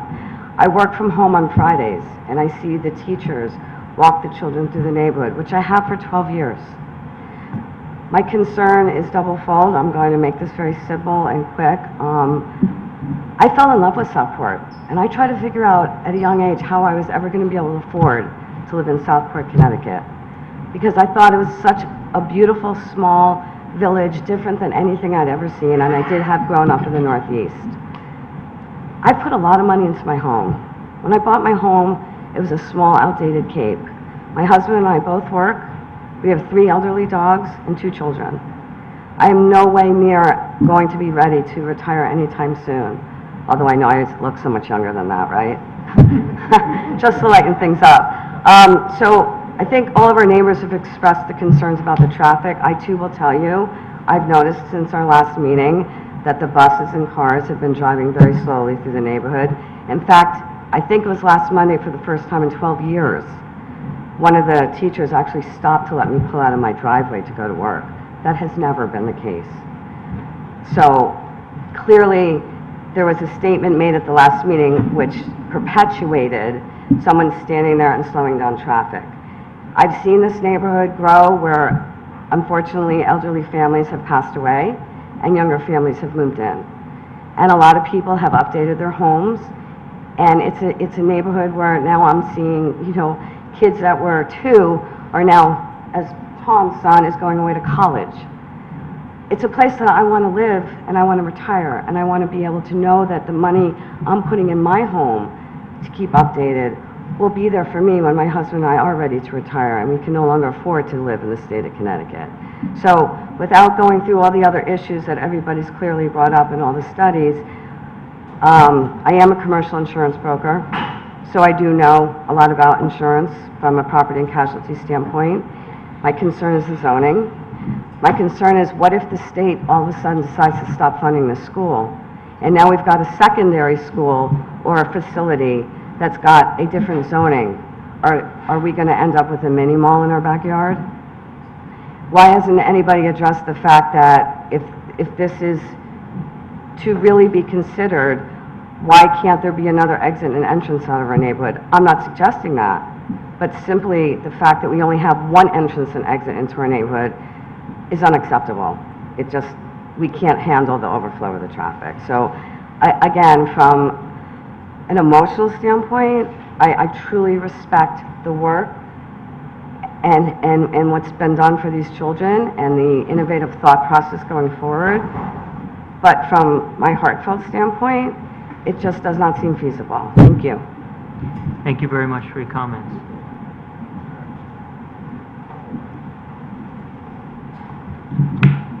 Hi, my name is Katie Cremens, and I am a resident of Fairfield, and I've also worked at Giant Steps School for the past 15 years as an occupational therapist, and I'm currently the Director of Integrated Services in the program. I just wanted to highlight a little bit about what Giant Steps does. Having been there for such a long time, I do think it is important just to talk a little bit about some of the programming that our kids receive that really helps them gain skills that you and I take for granted. We're helping kids learn to do things like walk and talk. We're also helping them integrate into the Fairfield and Southport communities to do things like learning to wait in line or ordering at a restaurant, and we've always been really well received and are always looking for different ways to give back. This is all possible because of Giant Steps and because of Kathy Roberts' dedication, as well as the skilled professionals and the parents. But it couldn't be possible without the community that we live in and that we hopefully are trying to get our kids reintegrated into. I think one of the difficult challenges that we face is as those kids become adults and turn 21, those opportunities are not there the same way anymore. And I think that these young adults or adults need our support to be able to continue to have opportunities to work and play and integrate in their communities and in the Fairfield and the Southport communities as well. And I believe that what Next Steps is proposing is something that will hopefully provide those opportunities in a calm, very controlled demeanor. Having been at Giant Steps for as long as I have, obviously been part of the staff on a few different levels, and the staff that we have, I can say, obviously, there's a lot of different perspectives, and I respect them certainly. We certainly can't control everything, but we do constantly remind our staff and visitors, as well as parents that are coming to the school, that we are in a small residential community and driving slowly. And you know, we're constantly promoting respect for our students, and that's what we're looking to achieve. And I think we're trying to do our best to do the same in the community of Barberry Road. I'd also just like to say I think it's so important. This is a wonderful opportunity for Fairfield to be part of something that could be groundbreaking. This is a project that could truly make a difference in the quality of lives for adults with autism, with other neurological or medical impairments, and I think it could possibly pave the way for other adult programming, not only in Fairfield or the surrounding area, but in Connecticut and maybe on a grander scale. And I think it could be pretty special to be part of something so unique on such a groundbreaking level. So I obviously am in support of the Next Step project being proposed by AIND, and thank you for your time. Thank you very much.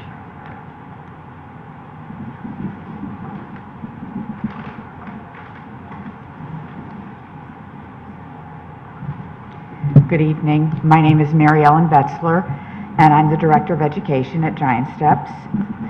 I just wanted to give you a little bit of my background because I just completed my 40th year in education. And when I started, the students that we see now were not even allowed to enter a school building. I have worked through students coming to a school building at 18 years old for the first time in their lives. I have witnessed special schools being built because they were not allowed in the public schools. I have witnessed students having to take tests and pass them in order to be admitted into their public schools. I then have seen an explosion of efforts. The laws were passed, and many efforts were done to assist the students, and schools prepared for them, and many programs were started. But try as they may, there were still some students who just were not able to be educated in their home districts. Hence, programs like Giant Steps. I have been working at Giant Steps since October. One of the things that drew me to Giant Steps was the respect, care, and types of programs that were afforded all of the students in the building. the likes of which in my 40 years I have not seen, and I have seen some very good programs. One of the things that I just wanted to highlight is that, you know, there is, our population of students come from many districts and many buildings, because, you know, thank heaven, they are low incidence, so that there aren't the same numbers as are in your neighborhood schools. So these children have to travel great distances to be able to go to a place that's appropriate for them and meets their needs. Schools are in neighborhoods. In my 40 years, they've all been in neighborhoods. Our population is small.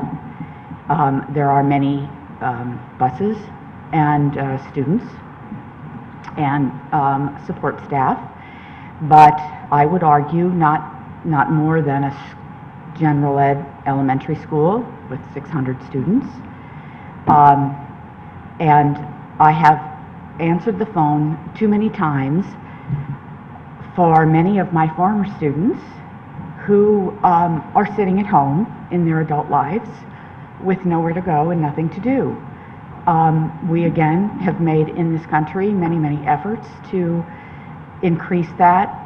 Programs have opened, and many of our students are now, if not competitively employed, at least doing some productive work outside the home. However, again, with the small population of extremely challenged students, we still receive those phone calls. We receive them from parents, we receive them from students.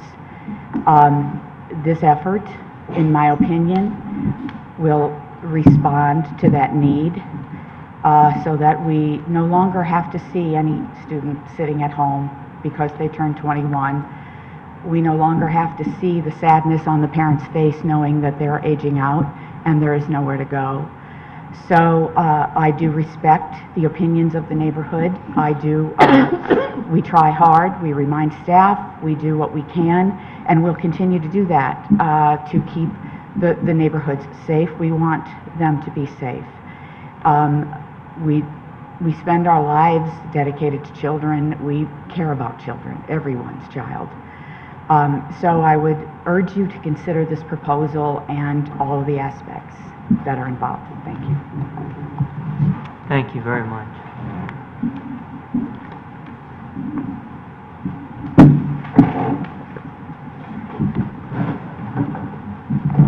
Good evening. My name is Anthony Abazia. I live at 76 Juniper Lane and have lived there for the past 21 years. I'd like to thank the board's indulgence of my time here. And I'd also like to commend the people at Giant Steps for the work that they do. I'm sure that there is the need for this Next Steps program. And, you know, I understand that there is this building that happens to exist on the property there, but I can't imagine what they have planned and the impact it will have on our neighborhood. As I said, I've lived Juniper Lane for over 20 years. Prior to the property being sold by the Diocese of Bridgeport, we used to go wander around on the property, and we would look and see, you know, prior to having kids, we had a lot more time, a lot more curiosity as to what was in the neighborhood that we had moved to. What we found on the Giant Steps property were two buildings, one of which was modestly overrun, one which was almost completely engulfed in vegetation. There's lots of other fields in the area, but they were uninhabitable at the time. And, you know, we talk about a building that was closed in '71 and the thoughts of renovating that building. Anybody who knows the building standards that existed, you know, if it was closed in '71, it must have been built in the '60s or '50s. It's very common that asbestos was used in that time period. And, you know, to think that there's going to be an easy cleanup of this facility is just fantasy. we talk about an enrollment in the students, and there's a pinpoint of a year in which they knew when the enrollment was. It seems that there should be more statistics available. It's hard to imagine that we only know that there were students in 1 year, that there was 132 students at this point in time. I don't see why we don't know how many students there were at various points in time during the school's existence. The uses of the property cause me a lot of concern. We talk about the idea that there's going to be a not-for-profit entity occupying the space, and actually not just one not-for-profit entity, but many. This is a very quiet neighborhood. It's a very peaceful neighborhood. It's not a commercial residence. It's not a place where people have offices. This is not where we have doctors who have staff who come in and work on their properties. We have some people may work out of their homes on occasion, but it's not a commercial area, and it should not meet any exception to make it a commercial area. These are our homes, these are our residents, this is where we live, and this is where we'd like to think our children can grow up and be safe.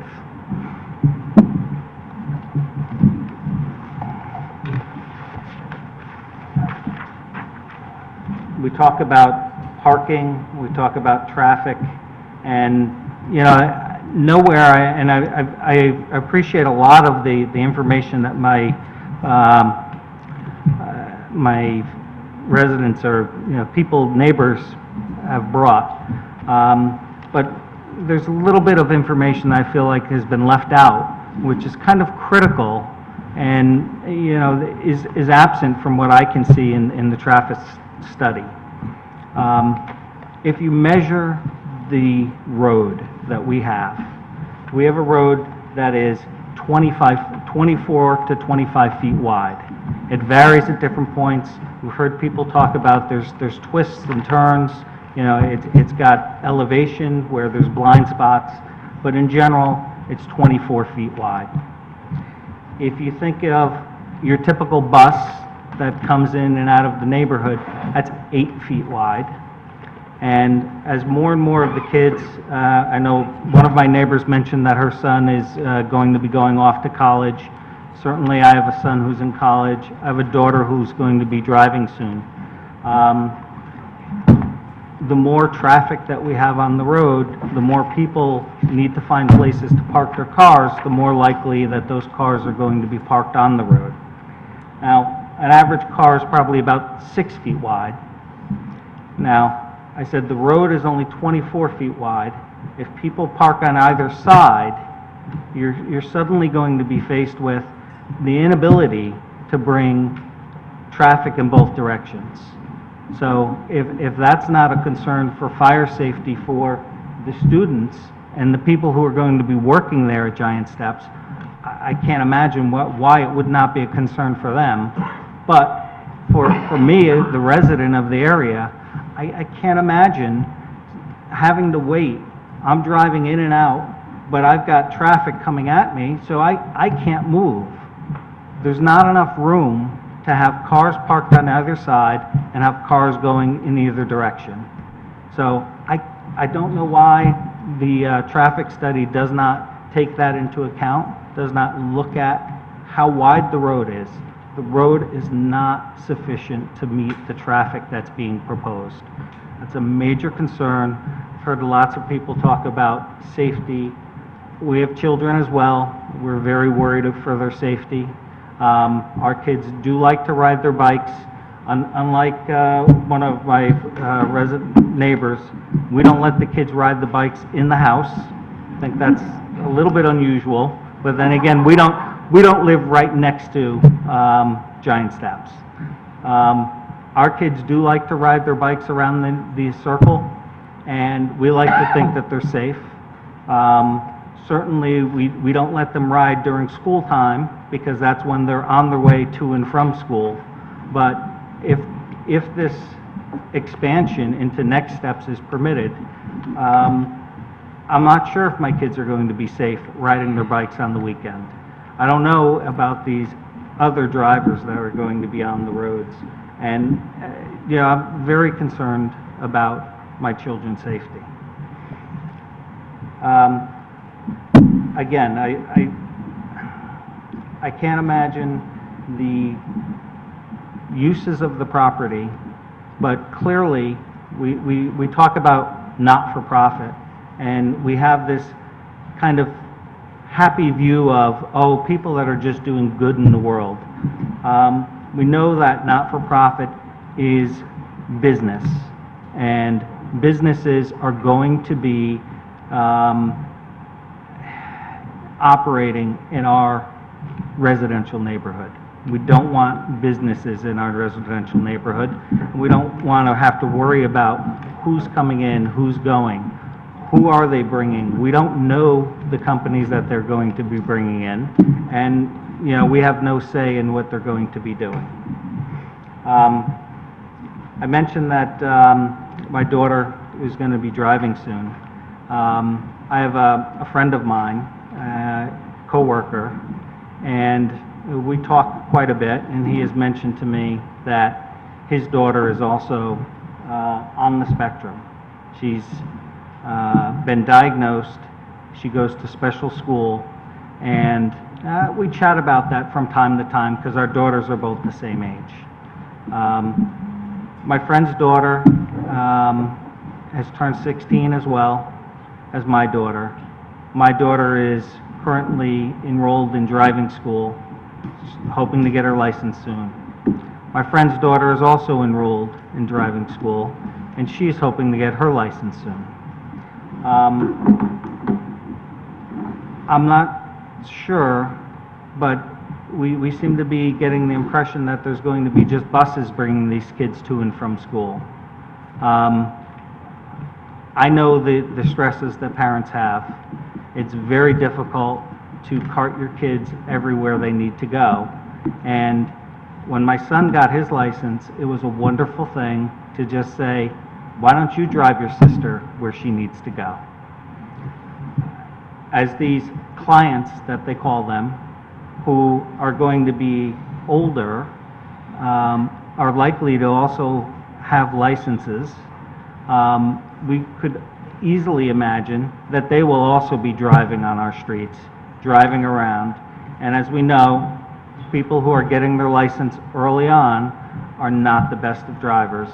They're driving on our very narrow roads, driving with our children, and a big risk to the safety and security of our kids.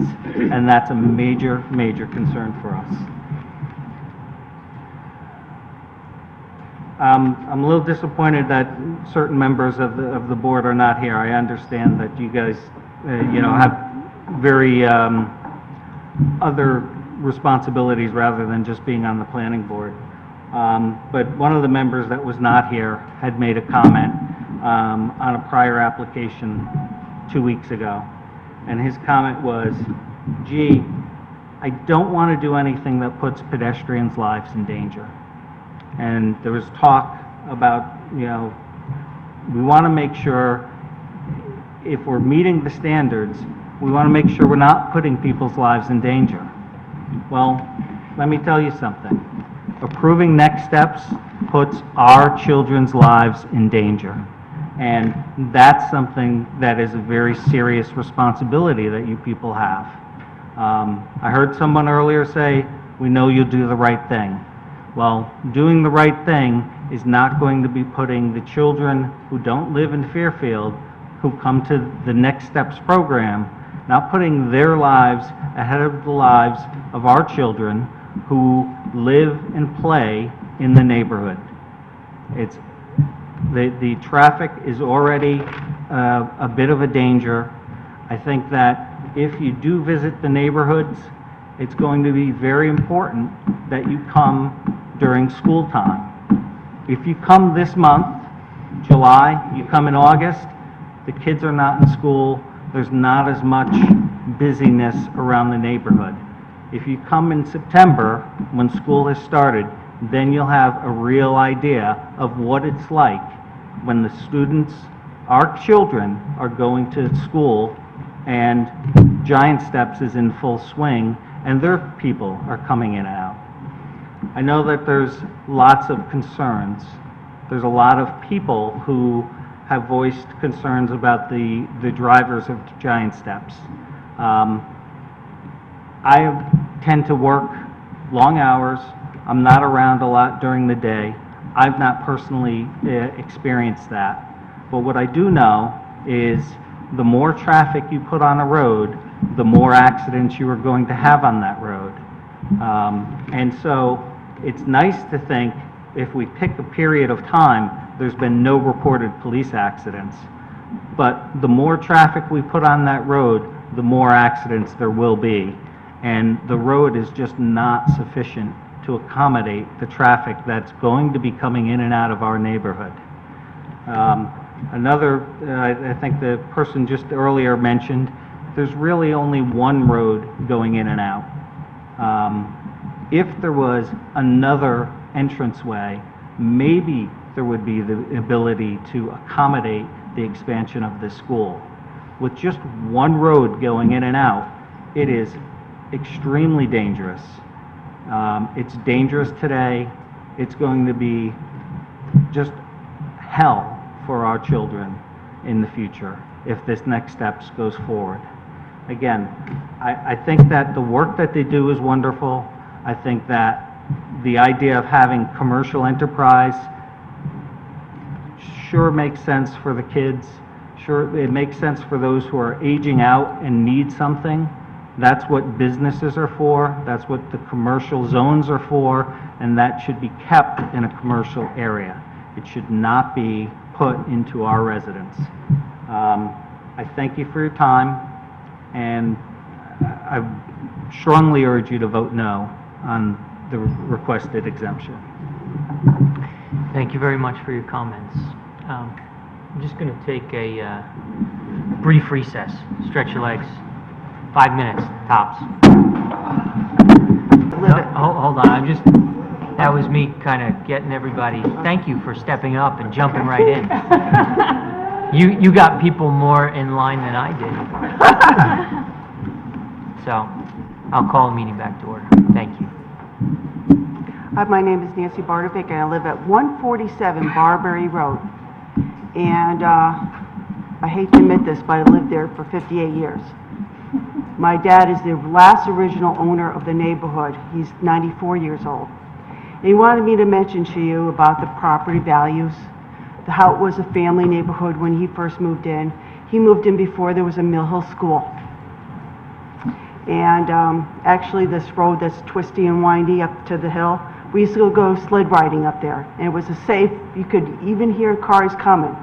You knew when it was safe to go down the hill sled riding. So the whole thing about the school, we all know that there's a need for this type of institution, the school. We all know that if we had a child like that, we would want something out there for our children too. But it is a family neighborhood, and we have lived there a long time, and we enjoy our family neighborhood and the privacy of that cul-de-sac. And to have so many cars pass through on a daily basis, it's hard to get in and out of the driveway. The cars are speeding. This is the first couple of weeks that we've actually had people on the side of the road trying to slow down cars. I said to the person today trying to slow down cars, what happens in 6 months when you're not here anymore? Oh, we will be. Well, where were you for the past 15 years? So there's one thing that we forget to mention is that there's also a school bus stop at the top of Barberry Road in Mill Hill Road where it intersects right there. And the amount of traffic that comes up and down that street at that point of intersection, there's at least 10 students out there for high school or junior high school that these people, these staff, are inconsiderate even for children on the side of the road waiting for a school bus. Also, when Christ the King was first built, there was a baseball field in the back. And there was a private road that was a dirt road. The town insisted that they build some sort of fire exit for the school. So there was a baseball field and a dirt road that led up to Mill Hill School. It's long gone because the field's overgrown, and 40 years later, it doesn't exist anymore, and there's wetlands up there. But if there was a way to reopen that fire exit to Mill Hill Road, but you'd have a whole new set of people coming here for Mill Hill Road, people saying, no, that's too much traffic. But there's a lot of traffic coming through Barbary Road with one way. If there's another way that you can introduce another road, even if they buy the property off the town of Fairfield, just to exit the amount of traffic that we have up there. Just a thought. Okay, thank you. Thank you very much for your comments. Yeah.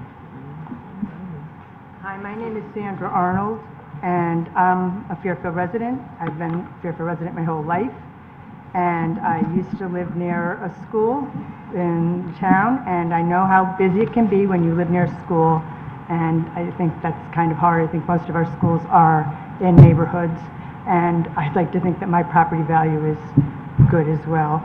And I'm sorry to hear all of this, because actually, I've been working for Giant Steps for 21 years, and I've been in the building with them for the last 15 years, and I have to be honest with you, we have not had the calls where we have had complaints. Yes, we did have, there was one individual who was complaining, and honestly, Kathy actually spoke with him many times, and we thought it was resolved. And one of the things I take a lot of the calls when people call. It's mostly parents, very desperate parents, searching for something, just wanting some help, direction, and looking for a place for their child to go. I have a healthy child, and I was lucky, and I was blessed. But there are a lot of people out there, and it's heart-wrenching when I'm on the phone with them, and they want to come and see the school. And one of the things I always do when I speak to them is I always say, you're going to be coming through a very quiet neighborhood. We're at the end of a cul-de-sac. Drive carefully. There are kids on the street. I know what that's like to have a child on the street. I know that. I had a child who was playing on the street as well, and I was in a busy neighborhood near a school. But one of the things I just wanted to show you, and I could pass it around to you too, is these are our directions to Giant Steps, and on them we actually say, it's a residential neighborhood, please drive slow. And we do work with the staff.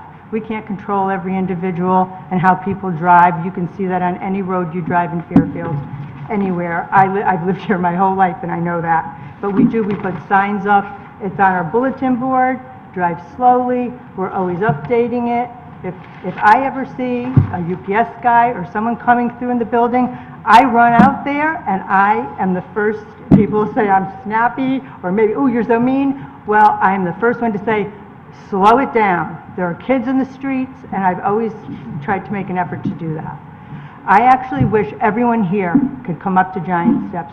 I'm the administrative assistant in the office, and I take most of the calls from these parents that are calling, looking for places to go, and the calls from our parents that have already left and their children have graduated, and they have nowhere to bring their children, and the programs are not the same as Giant Steps. If you could see what happens with our kids, it is just such a wonderful program. I would love to come up and give you a tour. I give tours all the time to desperate parents, to districts who are interested in maybe placing a child who has special needs. I really, we even help when we put schedules together. I know our program has to run in the summertime because our children don't have that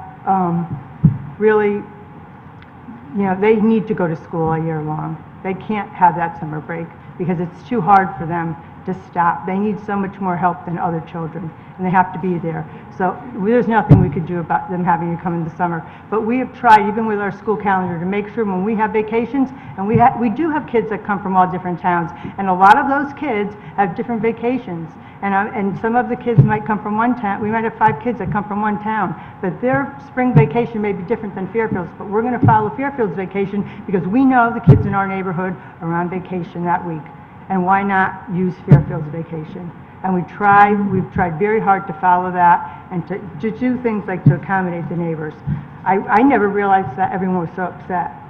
I mean, we even have like one of the local neighbors is our landscaper. He has never come to me and complained to say, you know, all of your drivers are bad and, you know, so we've heard this and we've really tried to make an effort the last couple of weeks to help out.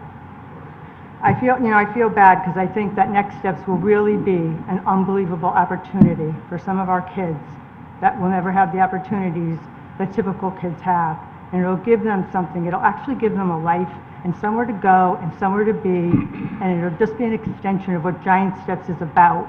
Kathy put this program together for her daughter, who she absolutely loves, but so many other kids have benefited from it, and I truly believe that it was something that would be wonderful. And when I drive down Barberry Road, I think of it as Hope's Way. So if you'd like a copy of this, you're welcome to have it. Thank you very much. If you'd like to submit it, just, hand it over to right over here. Yeah, thanks. Hello, committee members. Let me start by saying bless you. I would not want your job. Mark Peterson, 281 Barberry Road. And it appears that there's two different things going on here. Nobody doubts that Giant Steps and Next Steps is a great program. It's just not in a feasible area. If it was in a commercial zone, if it was someplace else that would provide for the traffic, that would be great. But it is a one road, it's a single entrance road, in and out.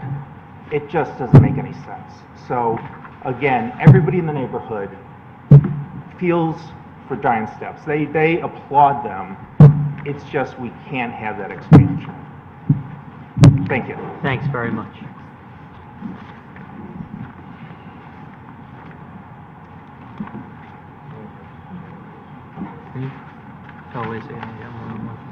Good evening. I'll try to be brief and not go over what other folks have before. My name is Peg North, and I live on 35 Barberry Road. So we are the first driveway on Barberry Road. And I will confirm that everything you've heard about the traffic congestion is absolutely true. What people haven't talked about is the honking of horns, people laying on their horns because they can't get through. We have on-street parking already, and many times there is only one lane going through.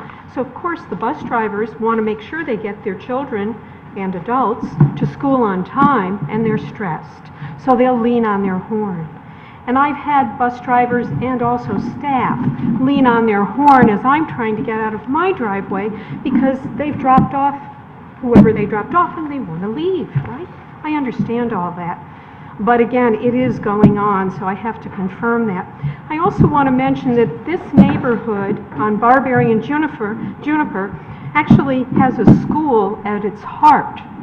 We moved there over 30 years ago, and many of my neighbors did too, because they liked the idea of their youngsters being able to walk to school, because they walked to Mill Hill School. We moved there with a youngster who walked to Mill Hill School. And so Mill Hill was the heart of why people bought on this street. So education is extremely important to everybody on the street. We absolutely understand how important what Giant Steps is doing, but what we're talking about is how difficult it is to live on this street when people are zooming by. And I have to tell you, this is my safety device, because I'm one of those people who walks on that street with a dog. And when the drivers coming to and fro see me going like this and they think I'm going to take a picture of them, guess what? They slow down. They slow down. But sometimes I forget my cell phone because my dog is in a hurry, and guess what? They almost run me over. So I'm really glad that I'm in good physical shape because I can jump from one side to the other to get out of the way, because several of these drivers do steer with their knees, because that's the only way you can steer when you have a cigarette or a coffee cup and a cell phone in the other hand. And I know some of my neighbors have mentioned that. So I recommend a cell phone because, boy, when they think they're taking their pictures being taken, guess what? They back off. One of the other things I want to mention, which some of my neighbors have too, but the tax base is incredibly important here because this is a neighborhood that's paying taxes. not-for-profits have a different tax structure. So that's something else that need to think about. And the last thing I just want to mention, because I don't feel it's been brought up enough, is the word trust. We trusted when this school went in that it was going to keep the mandate that they told us about. They were going to stay the same size. They had no ideas of enlarging, and now they're coming to us and saying, oh, we've changed our mind. And we've presented a very foggy business plan, but trust us. It's hard to trust when the staff itself seems so irresponsible. And again, it's the traffic that we're concerned with. Thank you so much for giving me the opportunity to speak. Thanks very much.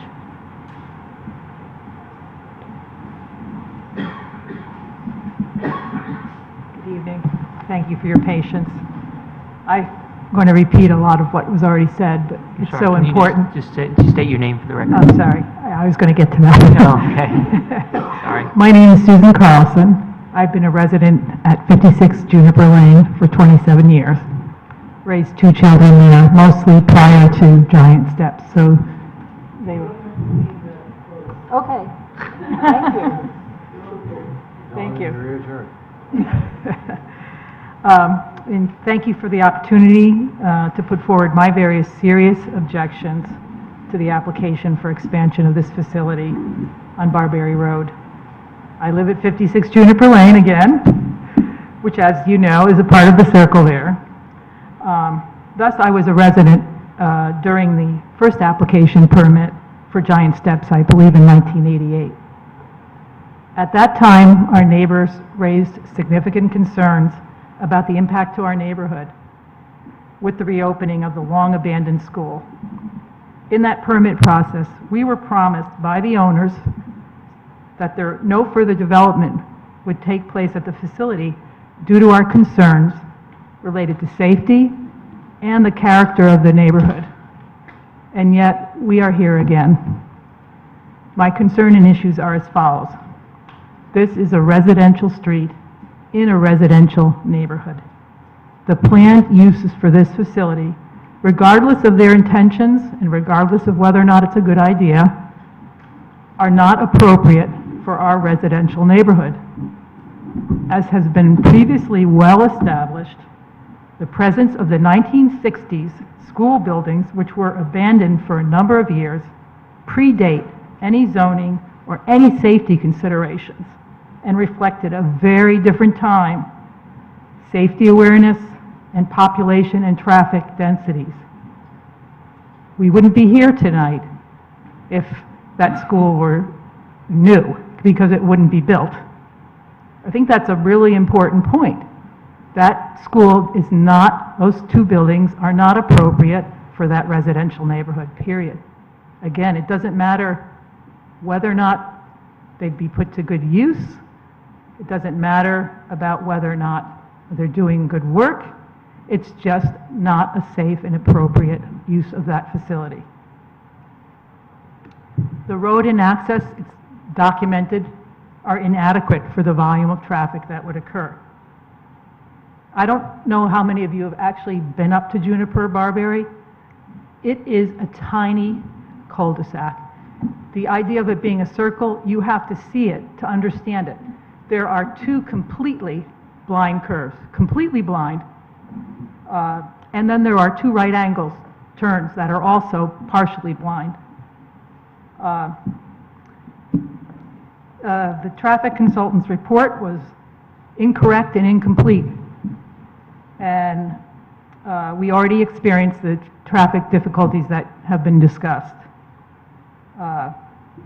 There are major safety issues with the project. The traffic consultant had the audacity to state that the project is safe because there have been no reported accidents to date on Barberry Juniper.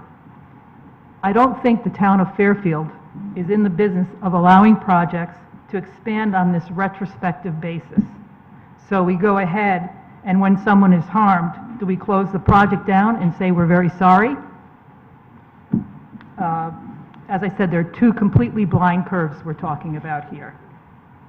Even in addition, I can state from personal experience that it is dangerous to walk on the street during the hours when Giant Steps staff and school buses are coming and going, even if some of the vehicles slow down. I don't have to discuss whether or not people drive too quickly or are rude or whatever. This road is just too small. I can't think of a street in Fairfield, and I've lived here for 27 years, that would be more inappropriate on which to add these businesses and the associated traffic volumes. That's just a fundamental fact. We in the neighborhood are happy to drive slowly and carefully, but what about the volume of others who will be driving on the streets who have no such knowledge or inclination? No amount of good intentions is going to be able to control that. There are also issues of safety and security with regard to proper supervision and security with the large volume of adult clients that we've heard about, as well as the security issues that are associated with the significant increases in transient traffic in the neighborhood. And now we're expecting impacts on both weekdays and weekends. The impacts of this development on our neighborhood quality of life and property values would be significant and negative. Of the homes on our street, I would estimate that over half of the residents have been here for over 15 years, and you've heard many of them come up. We are a community. We maintain and improve our homes, and we enjoy life on our circle. If you take a trip on our street, you will see the residents have spent considerable sums renovating and improving our homes.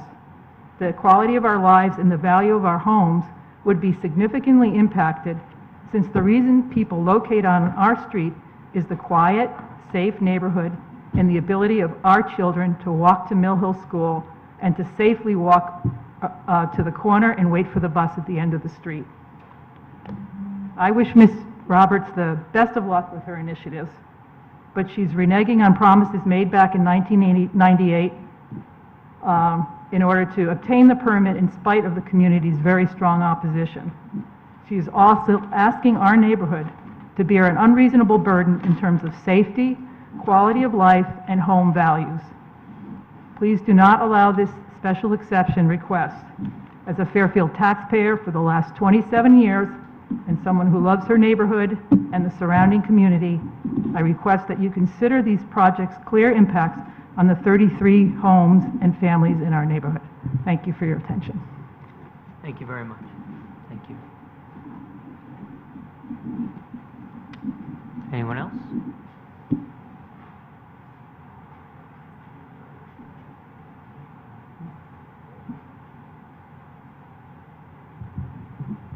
Good evening. My name is Eileen McCormick, and I live at 101 Waterville Road in Southport. Unlike most of the other neighbors here, I'm probably the only one not on Barberry or Juniper. But I'm here because my property actually is adjacent to the Giant Steps property, and is therefore actually an interesting concern for us, because we actually face the rear perspective of the building that's going to be renovated. And right now, there is generally what you might call a forest. We live right next to the wetlands in the conservation area of Fairfield, which is, I guess, the Mill Hill Conservation Area, which is a beautiful wooded area with many, many deer and wildlife, etc. And when you look through the trees, you can see the back of the building. And at first, at first pass, I would say this wasn't so much of a concern for the residents of our cul-de-sac, except upon further review of the plans, we noticed that the parking lot is now going to be moved to the side of the building. And so now, rather than moving the parking facilities or leaving them in the center where they would impact the neighbors the least, they're now actually being moved to the side of the building where they'll be adjacent to neighbors, where the fumes and the parking and the cars going in and out and the deliveries will now be observable and directly next door to the neighbors, which I think is a very interesting way to relocate the positioning of the facilities. So of course that's a concern. One of the reasons why we moved there was because of the beauty and the nature and the tranquility of the region, and now we're going to have even more trucks and deliveries, because of the cafe, because of all the other types of traffic that the other neighbors have already, I think, detailed in a lot of color. And I have to say, from our perspective, you would say that at first, does the traffic concern me? But, for us to go to the Post Road or to I-95, we passed that corner. And there is a tremendous amount of traffic going in and out of there all the time. So it's nice that we take a snapshot of one point in time and say, oh, well, this is the limited amount of traffic at that point in time, and it's limited to just those school hours. But there seems to be a constant flow going in and out of that corner, in and out. Bus coming in, bus coming out, car coming in, car coming out. And so it's already pretty constant, so I can only imagine what a new facility is going to do. And when I say a new facility, I don't necessarily call it a school, because these are going to be 21 and older adults, and I understand there's educational aspects to all vocational training. However, it's not really a school. It's going to be people working there for not-for-profits. And that part of it is probably the part that most concerns me. We're actually going to have businesses there. Businesses moving into a residential area. And sure, right now, it's part of the school. However, that's not to say that one day those businesses couldn't expand. One of the not-for-profits could end up taking all 6. It could become this big thing. They could have, who knows what you can do. Once you change the zoning, it's hard to change back. And so I have to say, it greatly concerns me that we're moving business into a very quiet, AA residential area with small roads, lots of kids. That's right next to woods and wetlands and people who actually desire the quiet and tranquility of the neighborhood. And now not only have they been so generous, and I think everybody really admires what's going on over there. I mean, I think everyone in the area thinks Giant Steps is really a wonderful initiative. The question is does Next Steps belong in that building? Yes, they should definitely, the project sounds wonderful, but why not put that in a business-zoned area where business belongs, rather than moving it into a tiny residential area and really upsetting the whole neighborhood? And so, with that, I have to go back to the conditions for approval. When you look at the conditions for approval for this exception, the ones that stick out to me that I don't really understand how this can possibly conform is the 27.4.1, which says that the location, type, character, and size of use and buildings and structures shall be in harmony with the neighborhood and not hinder or discourage appropriate development and use of adjacent property or impair its value. I think the neighbors have clearly come up and said that they're concerned about the impairment of their property value. And they're clearly concerned that they don't get appropriate use of their property because they're concerned about the traffic. So that one right off the bat is a huge concern, and from my perspective, I'm concerned as well, the impairment, because of the traffic coming in and out, the noise. I don't know what's going to happen once the businesses start in there. And then the other one is the 27.4.3, the streets serving the proposed use shall be adequate to carry prospective traffic, and provision shall be made for entering in and leaving the property without creating undue hazard to traffic or congestion, and adequate off-street parking and loading shall be provided, blah, blah, blah, blah. That, again, I think we've had many, many people come up here and testify that there is concern that there is inadequate provisions for the traffic that's anticipated with this. It can barely hold what's going on right now if we almost double it, which it could happen. We just don't know. And I think it puts a huge strain on the neighborhood. It's asking a lot, and I would hope that we don't make this exception. And not that we are making a statement that we don't think this project should go forward. Just, let's not have this project go forward in a tiny residential area. Let's find a commercial area where it's properly located and properly zoned. Thank you. Thank you very much. Anyone else?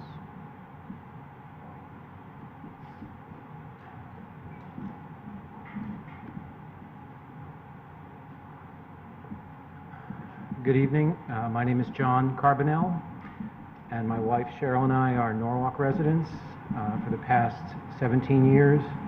Our son Christopher has attended Giant Steps, He turned 21 in June, and he graduated from Giant Steps. Christopher has both Down syndrome and autism. He has no speech, virtually no receptive language, not many independent skills, requires 24/7 supervision, which my wife and I provide for him happily in the mornings and evenings. And we've been incredibly lucky for these past 17 years to have Giant Steps, which is an incredible organization. It's filled with caring, highly skilled and specialized teachers and young assistants who provide one-on-one care for the students. Christopher is fairly typical of the level of student, although it's a wide range of people with different neurological disorders. I can't say strongly enough just how incredible they are and the impact it's had on our lives, knowing that Christopher has grown considerably in all those years, has developed some skills. Again, he has many limitations, but he also has many skills. He's also a very, very gentle and caring and happy young man who we really enjoy living with. I thank Kathy Roberts for having the courage and the energy to create this school and develop it over the years. When we heard that she's proposing to create an environment for adults with similar disabilities, with a similar approach that Giant Steps has in terms of the interdisciplinary therapies and also providing job training and vocational training, it's the greatest thing we could possibly hear. If it were to come to pass and Christopher could participate in it, it would make a huge difference in his life for years to come and in ours. We respect and understand all the concerns that the residents have expressed tonight. I'm sorry that there's been any negative impacts on their lives, and I'd like to thank them for all of the inconvenience that they've endured over these years. It's certainly benefited our family, and we really do appreciate it very much. But I hope that they and you all realize how special Giant Steps is. It's one of the few places in the country and in the world that does what it does. We're incredibly lucky to have it here in Connecticut and here in Fairfield. I think the entire city and the Barberry neighborhood should be very proud that what they're doing with the inconveniences that they endure for so many families, not just from Connecticut, but from around New England who come here because it's so amazing. And I hope that you, in weighing all these issues, will recognize how unique the benefits are of Giant Steps. Thank you very much. Thank you very much for your comments.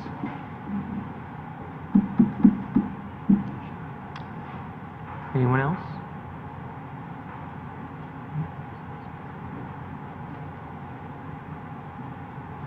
Good evening. My name is Felicia Bartolomeo, and I'm an occupational therapist at Giant Step School. I've lived in Fairfield my entire life. I actually attended elementary school right here. Just speaking as what an occupational therapist is, we're also known as OTs, but in general, you can find us in hospitals and schools and skilled nursing facilities and hand clinics, just to name a few locations. We work on fine and gross motor skills and help others participate in daily activities, also known as occupations. Our main goal for our clients that we work with is to help those live their life to their absolute fullest potential. When I graduated 2 years ago from graduate school, I wasn't really sure exactly where I wanted to work, but I interviewed at multiple skilled nursing facilities and schools. I was very fortunate to be offered 3 positions, and one of them happened to be at Giant Steps. The interview process at Giant Steps was very different than any other place that I interviewed, as they interviewed me 3 times. Once with the administration, once with a parent, and once to interact with some of the students at Giant Steps. No other facility even introduced me to any of their clients. I was completely taken aback by the passion and the selectivity of their staff at Giant Steps. It showed kind of a different level of investment in their staff and students. And when I was offered as a position as an OT, I knew that I'd be crazy not to accept it. The school gives you an immediate friendly vibe when you walk in, and it kind of makes you feel right at home. The students, incredible students and staff and administration, continue to help me to develop into a great therapist every day. But this is not about me. This is about the students and families at Giant Steps and Next Steps. In just a year and a half at Giant Steps, I have seen students enter the school with absolutely no communication skills, and they have learned how to communicate through signs, pictures, and technology. I have worked with and seen students learn how to get dressed and even learn how to cook. I have seen countless students learn how to interact with one another and form strong friendships in a safe and nurturing environment. I've seen amazing changes with behaviors from students and how they learn with coping strategies with students who have had behavioral challenges. I've also even seen students write their name and ride a bike for the first time. I've even listened to music played by the students and viewed artwork in the hallways created by the students. And on graduation day, it is evident that Giant Steps has changed the world for the family and the graduate as the graduate comes down the aisle. But there's always a piece of us that wonders what happens to our graduates once they leave Giant Steps. Yes, we do try to stay in touch, but there's only so much that we can do. Next Steps will provide more opportunities for families that truly need more support once their young man or woman receives his or her diploma. And we have the potential to meet those needs right here in Fairfield to change the lives of adults who never had the opportunity to work or live their lives to their absolute fullest potential. Thank you for your time. Thank you very much.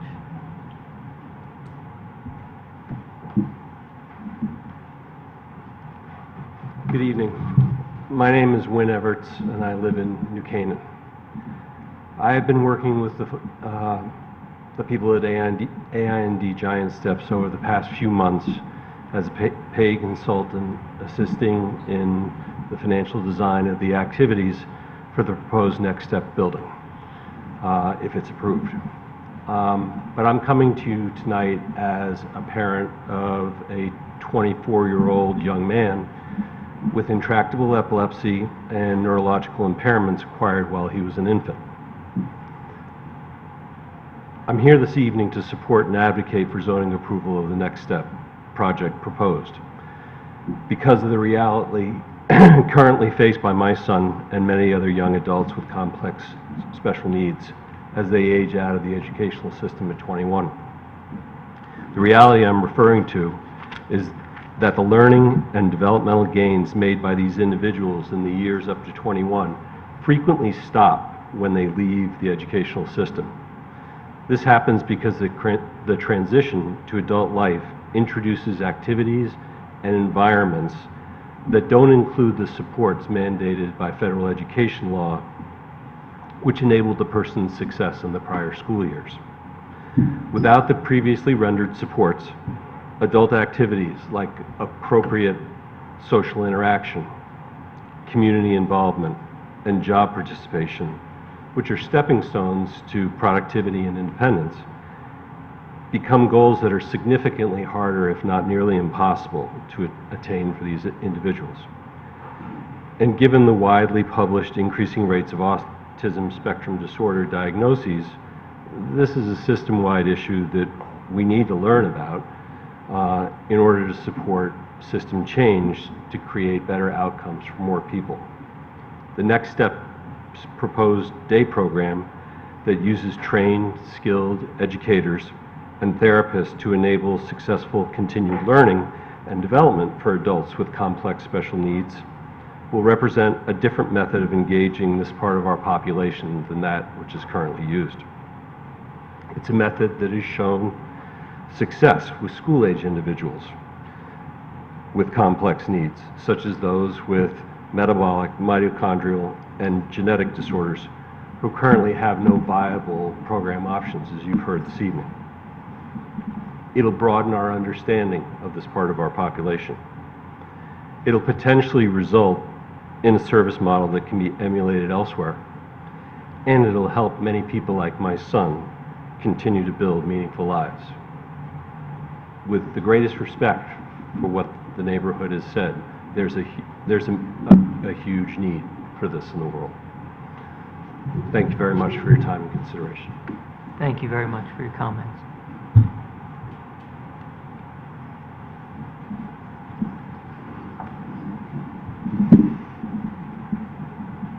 My name is Polly Lohman, and I live in New Canaan. When my son, who is now 23 years old, graduated 2 years ago from Giant Steps. When we first learned about Giant Steps, we moved from Los Angeles all the way here for the program. There's nothing like it in the world. I have friends that moved from England that have come here for this program. And to have the opportunity to continue with the advancements that my son made at Giant Steps. He's now in a program with 200 plus individuals at this program.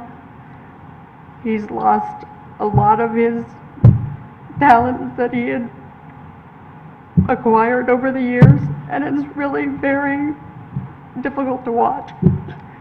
If he had the opportunity to learn, continue learning, which adults also learn, I think it would benefit lots of people, and I do understand the neighbors' concerns.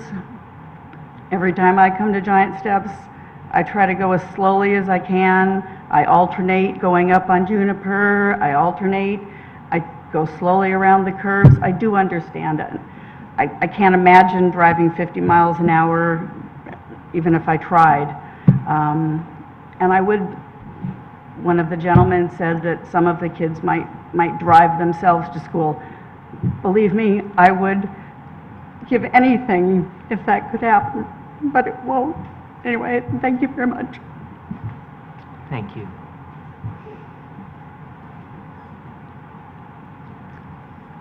Is there anyone else?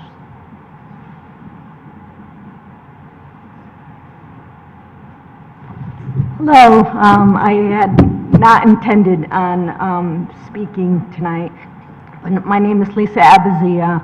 I live at 76 Juniper Lane. I am the mother of 6 children, and my heart goes out to especially to the last mother.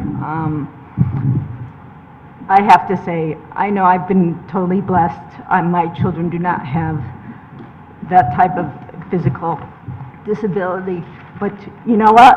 You have to realize that the children that live in this neighborhood, nobody seems to be taking that into consideration. There's no doubt in my mind that they're not achieving good work there, but nobody's thinking about the other children. I'm lucky to be a stay-at-home mom, and I would invite the board to come by at 3 o'clock when Giant Steps is released, to see the volume of traffic, to see the children dodging the cars as they get off the bus, and the people, you have to wait. It's a 1-to-1, especially at the neck of Barberry. You know, I do see the children from Giant Steps with their aides walking around during the day. And you know what? Not to say they are walking, but guess what? They're not right next to them. They are wandering. I don't know how they can say that. How they can say that increasing the amount of clients. Who's to say that they're not going to be walking in addition to our neighborhoods? You know what? Like I said, they're not next to them. They might be 6, 8 feet, 10 feet. I'm tempted to actually videotape them. They are not right next to them. You know, we do have a lot of children in this neighborhood. You know, they said that there's never been, they keep a close eye. I can remember one time waiting for my daughter to get the bus. There was a juvenile who had wandered away from Giant Steps. They actually had a helicopter looking for them, and luckily they did discover finding them. And because they are a juvenile, there's no kind of records or information. Please realize this is a small neighborhood. It needs to stay small. Believe me, if you lived here, you would feel the same. Please take care of our children. Keep this a small neighborhood. Thank you. Thank you.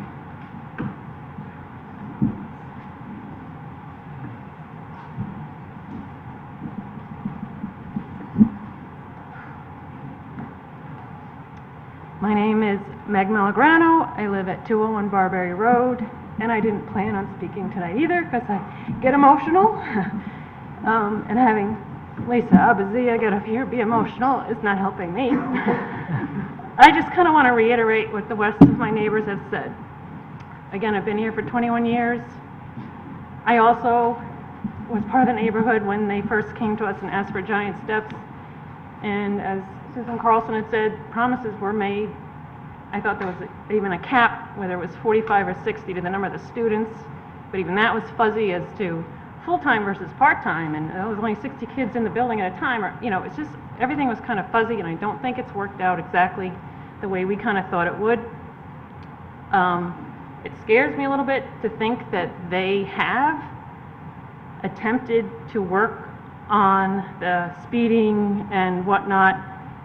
They're showing that they've had flyers and that they mention it constantly to the staff and the UPS drivers, whatever.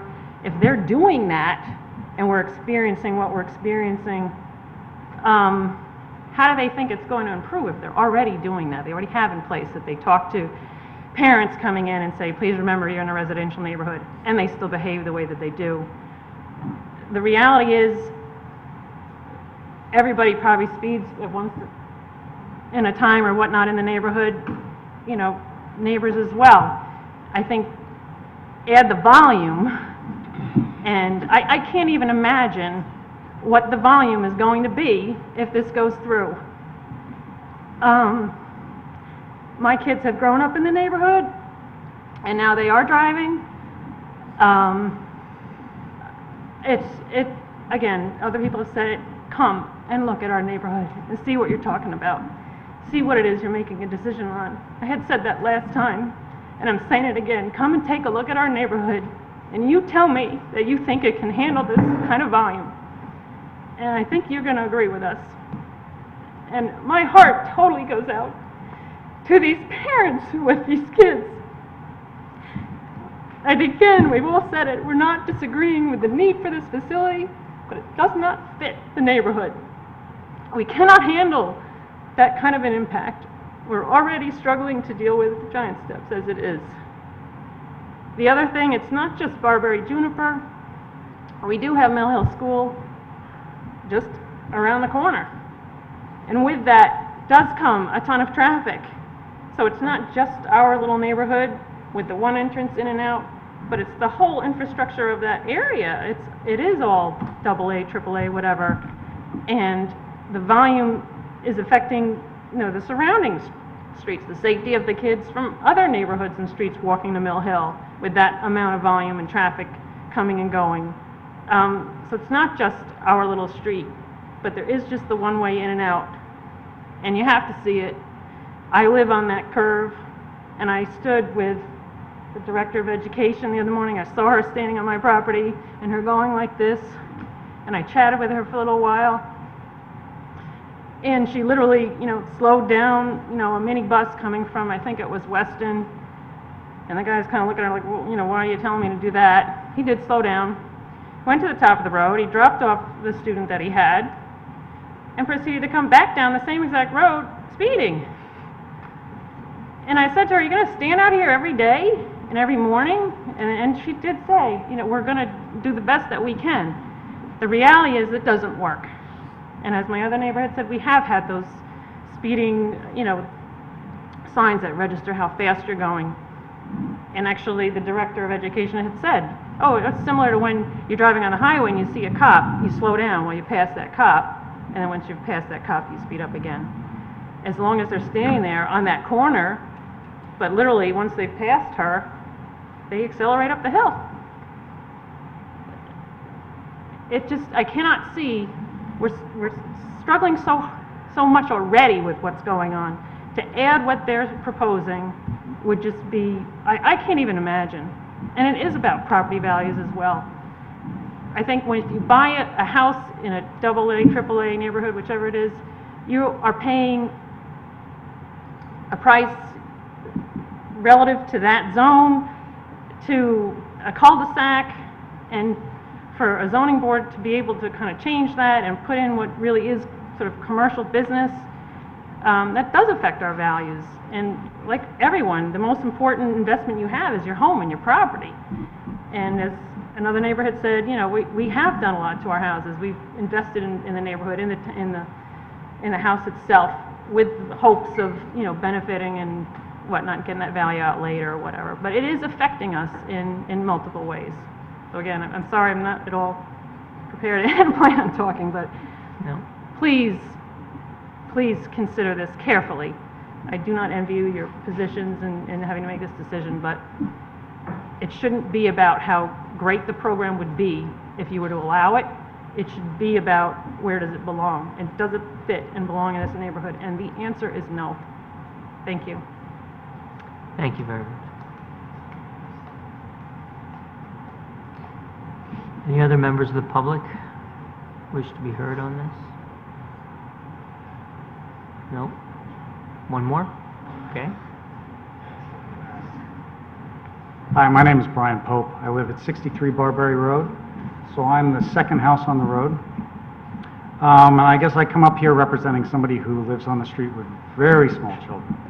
So I have a 5-year-old and I have a 2-year-old and a little girl on the way. And it's the 2-year-old, Owen, has bright red hair. And I did a traffic study on Owen, and he can get into trouble in 0.8 seconds. So, and it happens quite a bit. You blink and there he is, he's got a drill or he's up on top of something. I was just talking to a neighbor here, and I told her that, you know, we were expecting our third, and she said, oh, I missed one. And I missed one. You had one, and now you have a third coming. I said, well, yeah, we had Owen. We don't, at certain times of day, we'd be crazy to play with Owen in the front yard, frankly.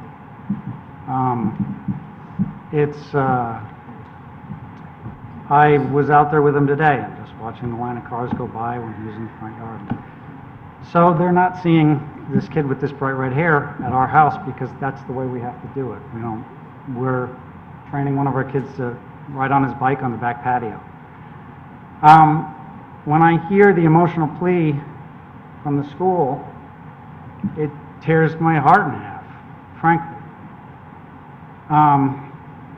Owen has a disability, not mental, but he has a hearing disability. I know what having opportunities like that means. At the same time, I feel like the emotional plea is asking me to pay for it with the safety of my own kids. And that is an amazing thing to be asked. And I guess what I would ask the board is if there's any way to untie that knot and to find something that allows the opportunities to happen without the impact of the safety, I think that would be the greatest of all things. Thank you. Thank you. Anyone else? Going once? Going twice? Okay. So that'll conclude the public hearing portion, the public comment portion of the hearing. Attorney Fitzpatrick.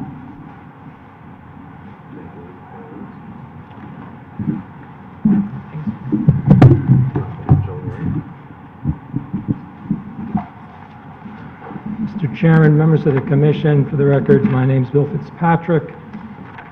I'm an attorney in Fairfield with offices at 1735 Post Road. I'm here representing the applicant AIND. This rebuttal is necessarily a little haphazard. There's a lot of different items we're trying to cover.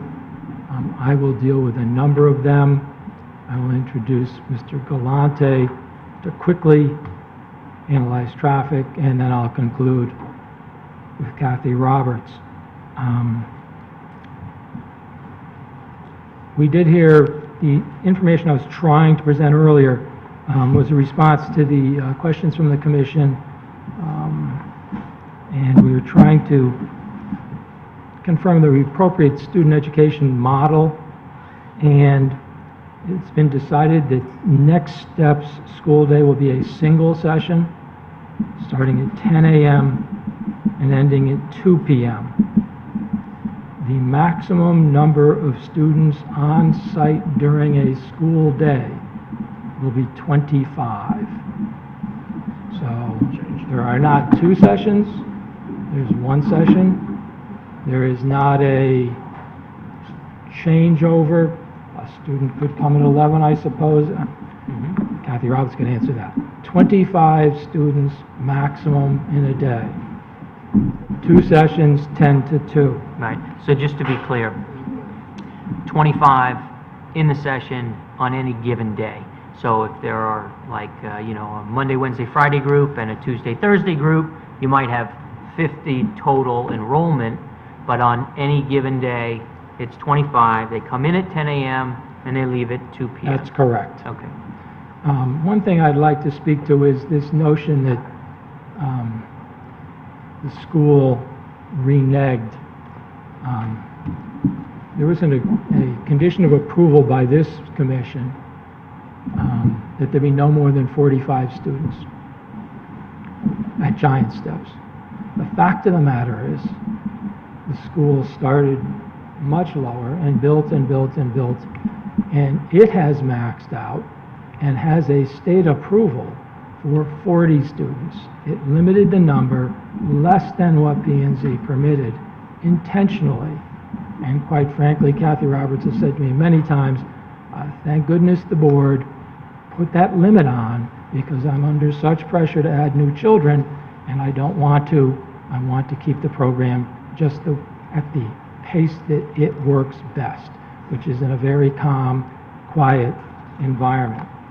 The second notion, that there was this promise that the second building would never be used. What I have here, and I will submit a copy, is a copy of the transcript of the Plan and Zoning hearing from March 23rd, 1999. Yeah. I will.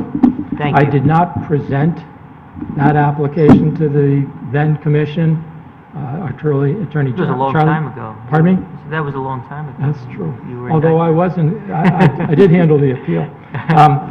It says, this is a quote from Attorney Jankowski, a couple of things, it's worse.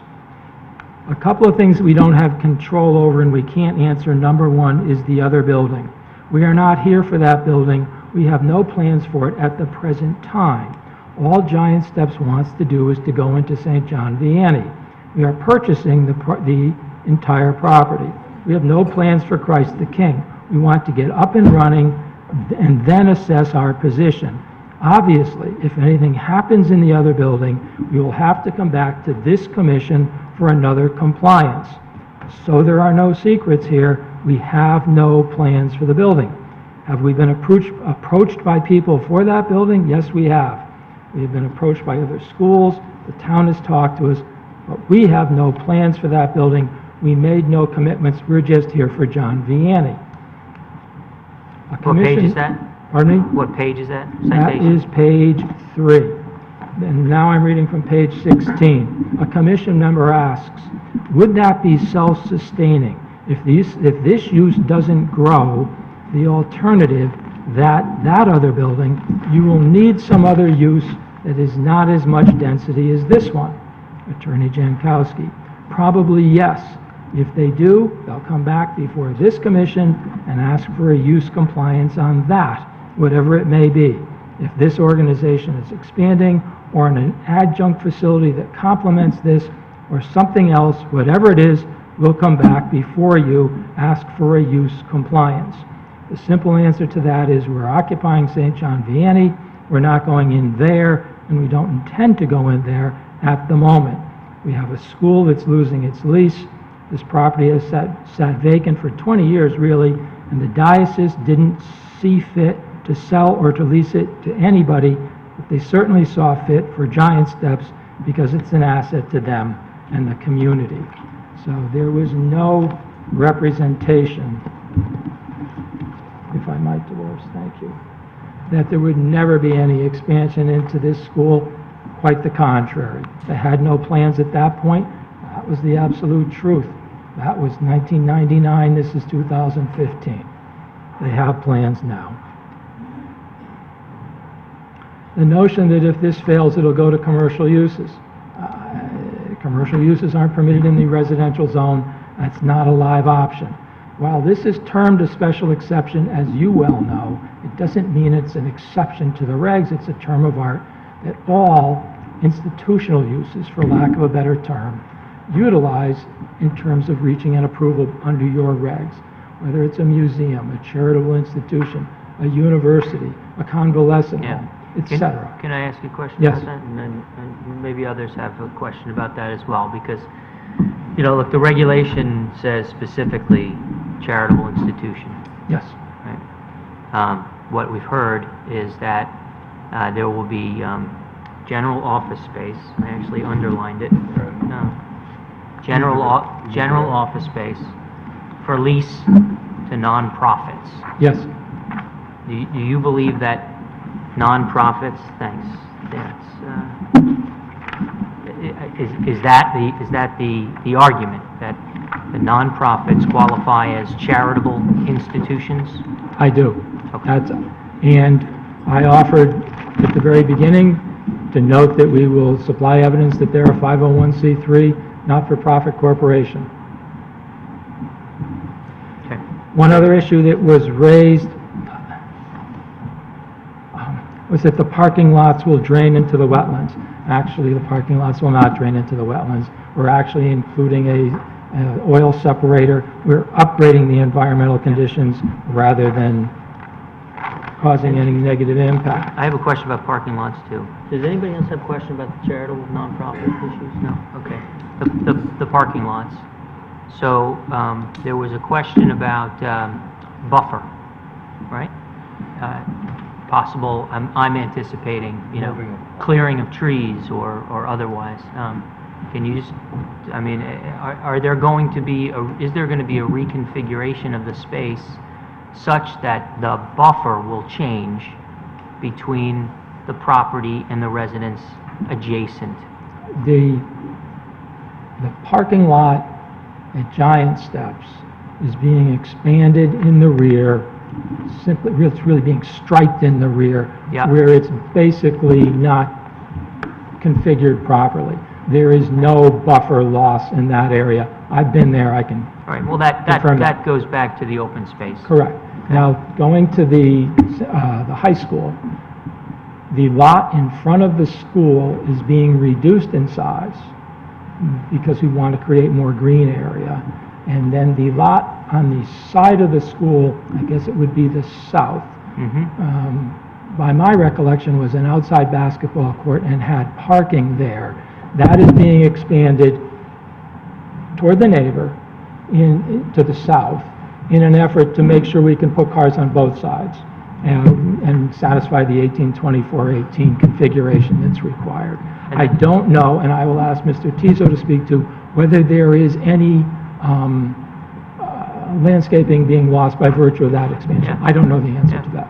I mean, another question, you know, really could be whether there is landscaping that you might propose in order to minimize the intrusion. What I thought we'd do is, would be. and I think Mr. Tizo did confirm, we'd fence that to make sure that there's no intrusion. It's a relatively minimal increase, but we'd certainly fence it.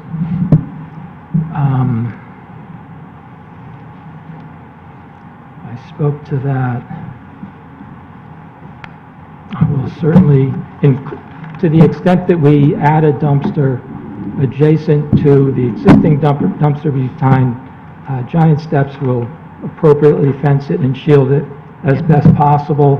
The asbestos has already been remediated in this building. Do you have any problem moving the dumpster to the other side of the Giant Steps? If it's up against some neighbor's house? So, I mean, is it enclosed? Is the current dumpster enclosed presently? We heard testimony from someone that, you know, I'm addressing you. I don't really, that's not on the record. It's not really helpful. I don't know the answer to that, Mr. Chairman. I will make sure Ms. Roberts speaks to that. Okay, thank you.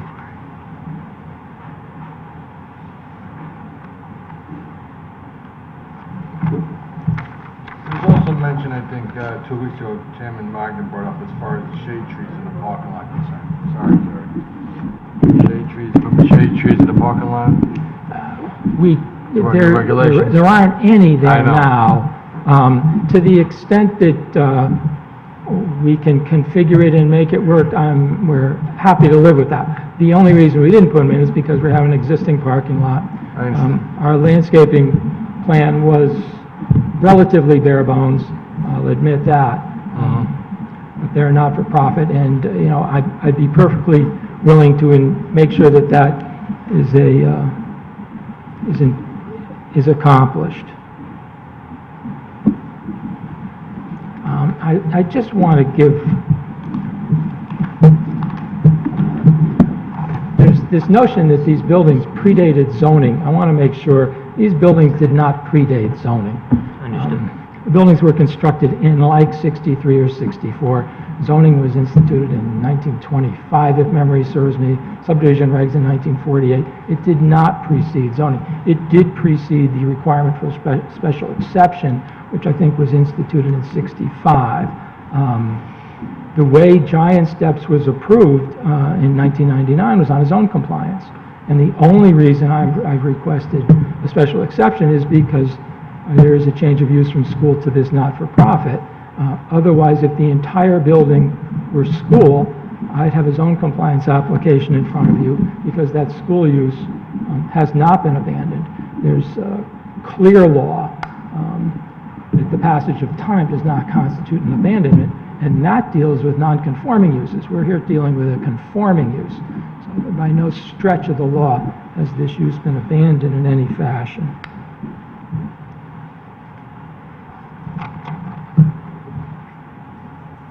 Again, the notion that once we change the zoning, it's hard to change back. You're not changing any zoning.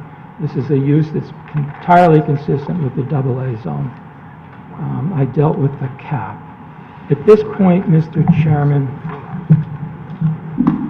I'd like to introduce Mr. Galante to deal with the revised session that I outlined for you and give you a quick overview of the trial. Thank you.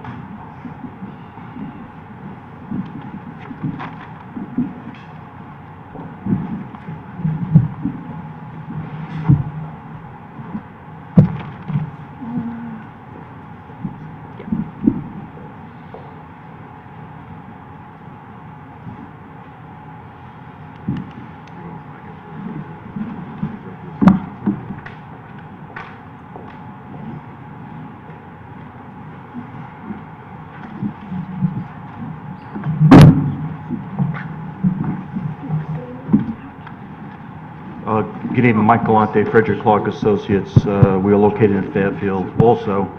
And before I get started,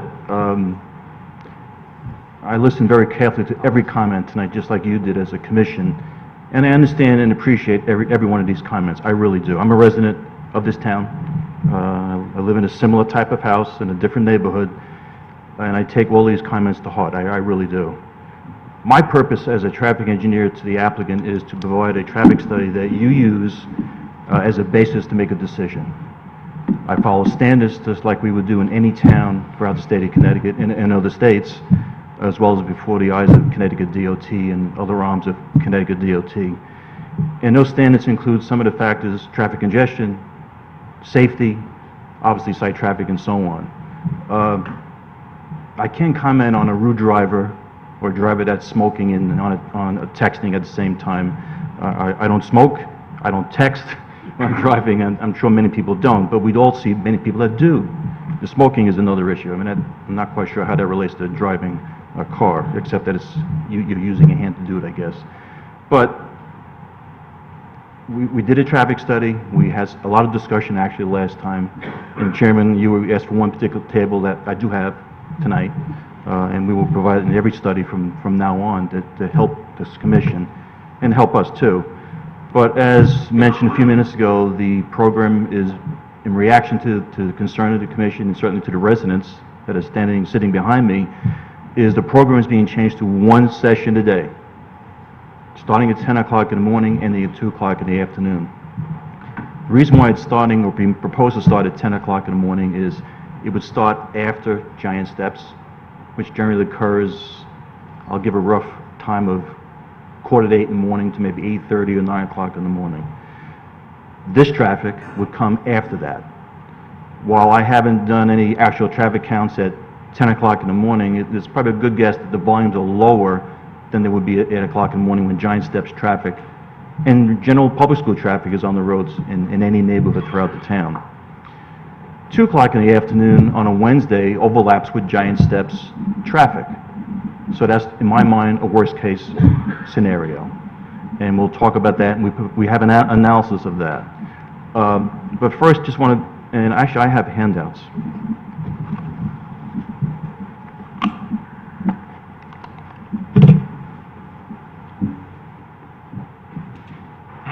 Yeah, just, yep. You can just give us all, it's fine.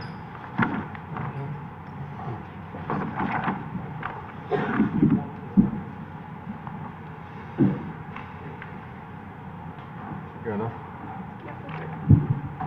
I'll discuss these few charts and tables, and there's a couple figures in the back. I won't go through the figures in detail tonight, but the first chart is really a reference to the one-session program, if you will, and it reflects in this case, a Wednesday or a midweek condition.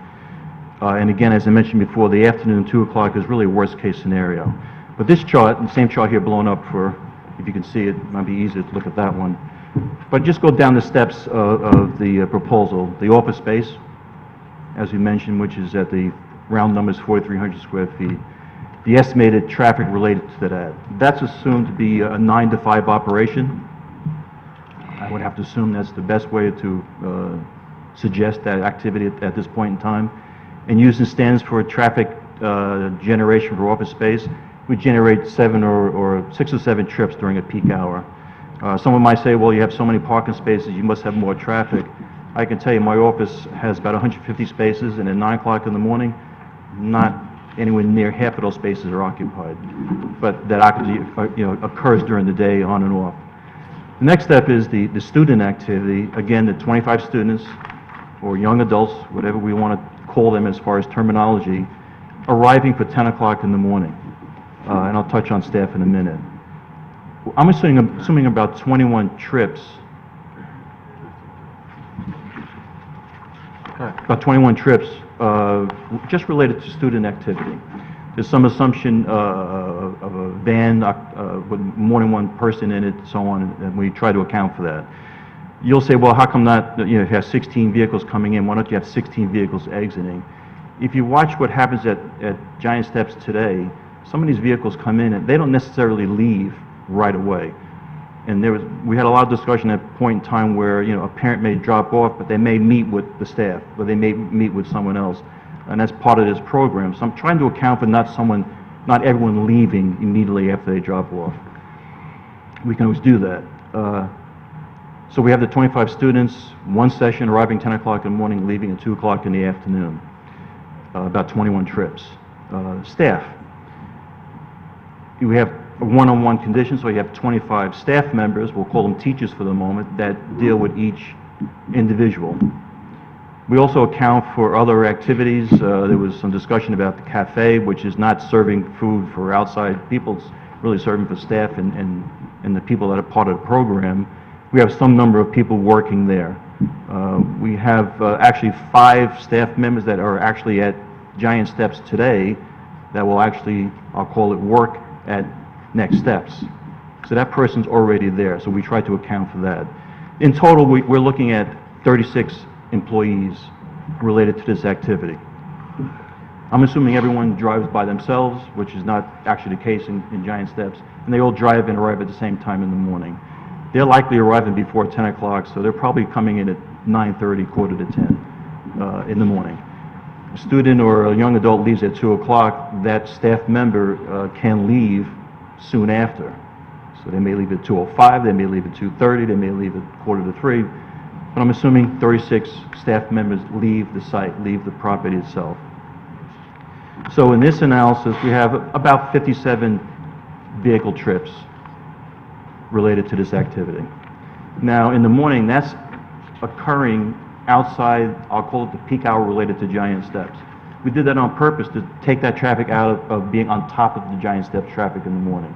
It also takes it out of the commuter traffic, takes it out of the public school traffic that's in the area. So we're trying to minimize the impact on the roads. Now, the analysis didn't show that we had congestion from a traffic engineering perspective, but we understand the concern of residents and, you know, the number of cars that might be in front of their home. We understand that. We really, I understand that. We all do.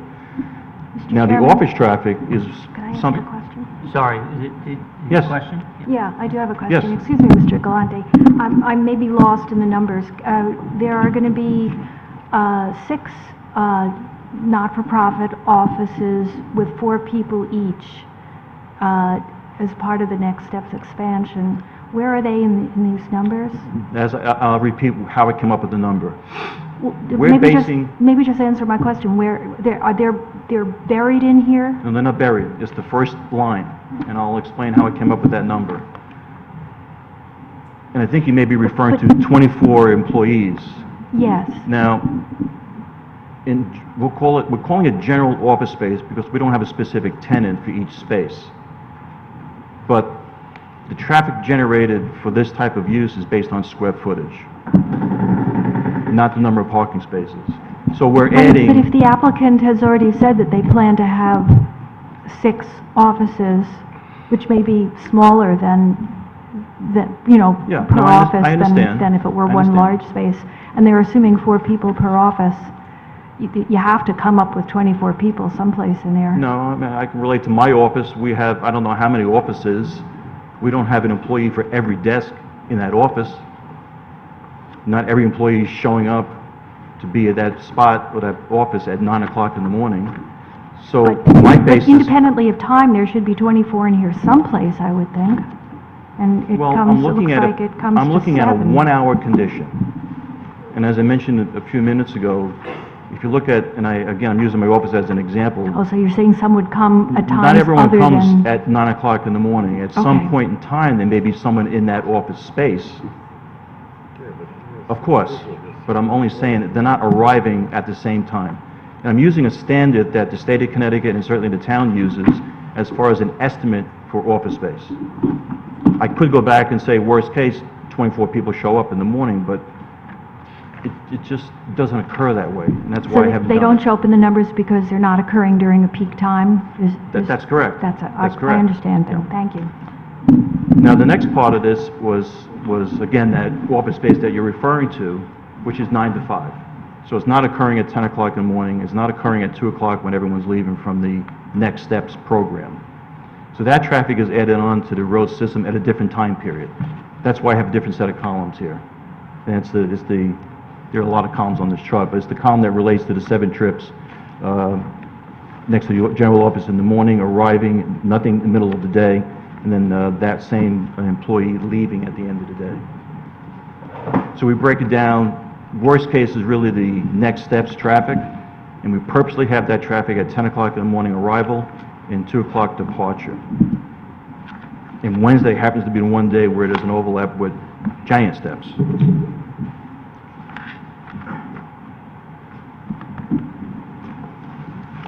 Mr. Galante, though, and, I mean, Yes, sir. even on, like Commissioner Coleman said, I mean, I'm seeing office staff from 9 a.m. to 5 p.m., weekday morning arrivals, even weekday afternoon departures, and it's still showing 6 or 7. I'm sure one is probably like a security guard that's leaving in the morning and he's coming back at night. That's what I'm assuming that is. But, I mean, at some point, we have to show more than 6 people to these 4 offices, Well, no? Let me just give you an example. Recently, you approved the development on Commerce Drive, has office space in it. Right. We use the same criteria to estimate that traffic.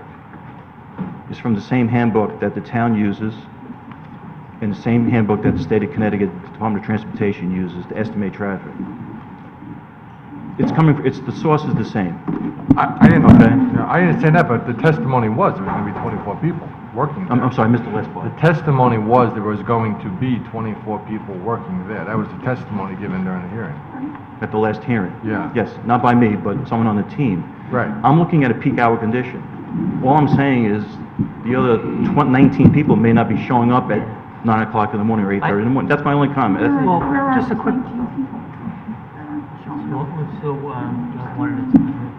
Mr. Jacobson? No, so you're assuming that there's going to be one person per office. Well, Again, it's, I don't think he's assuming one. No, he's using the just taking the standard. 4,300 square feet and plugging it into the. based it on traffic related to square footage. The issue, I think, though, is, when favorable, and it might not even be, when favorable, you would adjust the numbers based upon the representations of the applicant with regard to the numbers of students and times a day and the like. The model says one thing based on 4,300 square feet of office space, but you've heard certain other representations of the applicant that 4,300 square feet is going to be broken up into 6 offices, and there are going to be an expectation that there are going to be 4 employees in each office. I think the crux of the question is, do you take that into consideration in revising the numbers and the estimates of the vehicle trips in and out, right? It's like, on the one hand, you take it into consideration On the staff. Yeah. with regard to the estimates for the students and such, but it doesn't seem like you're taking into consideration other representations with regard to the nonprofit, the commercial square footage. And that's really the, and if the answer is, we just don't do that, then that's the answer. Yeah, and, I'll say it in a different way. We're, I wouldn't say obligated, but we're obligated to use trip generation handbook, to be honest with you.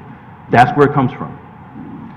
This next steps development, there's nothing in the handbook to say this is the traffic related to this type of use. So we are obligated to develop a site traffic generation plan, and that's exactly what we did. Okay. Did anyone else have any more questions related to that? Okay. If I may, Table 2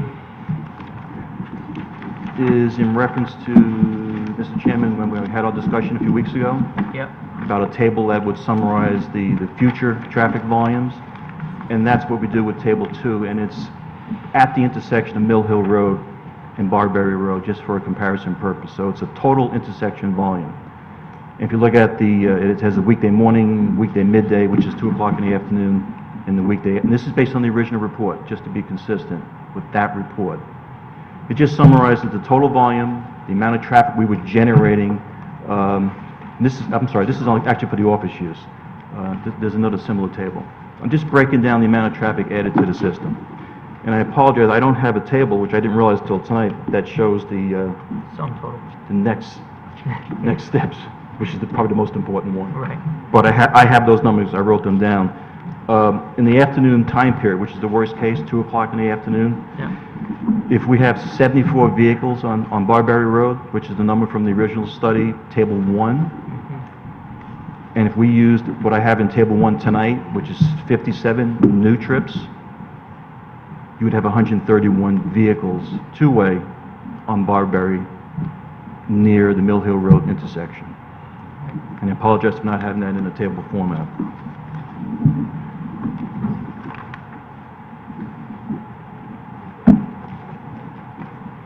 Just to do one more table, it looks like Table 2. Table 3 is this is the one from the original report. This is the one for the original report comparison. At the same location, and we had 197 vehicles at that location, total for the intersection. Our proposal at that point in time was adding 27 vehicles, and it gives you a comparison of the total traffic in the future. So it gives you a before and after comparison with outside traffic for next steps and then future traffic. And this is based on the numbers for the estimates that you had in the original report? Yes. Not based tonight. on the Not change. tonight's proposal, if you will. Yeah. Just for clarity, and I know we're not going to get an actual number, and maybe you could supplement it, but the number would go up based upon the change in the program. The answer is yes, because I'm responding to your comments last time. Right.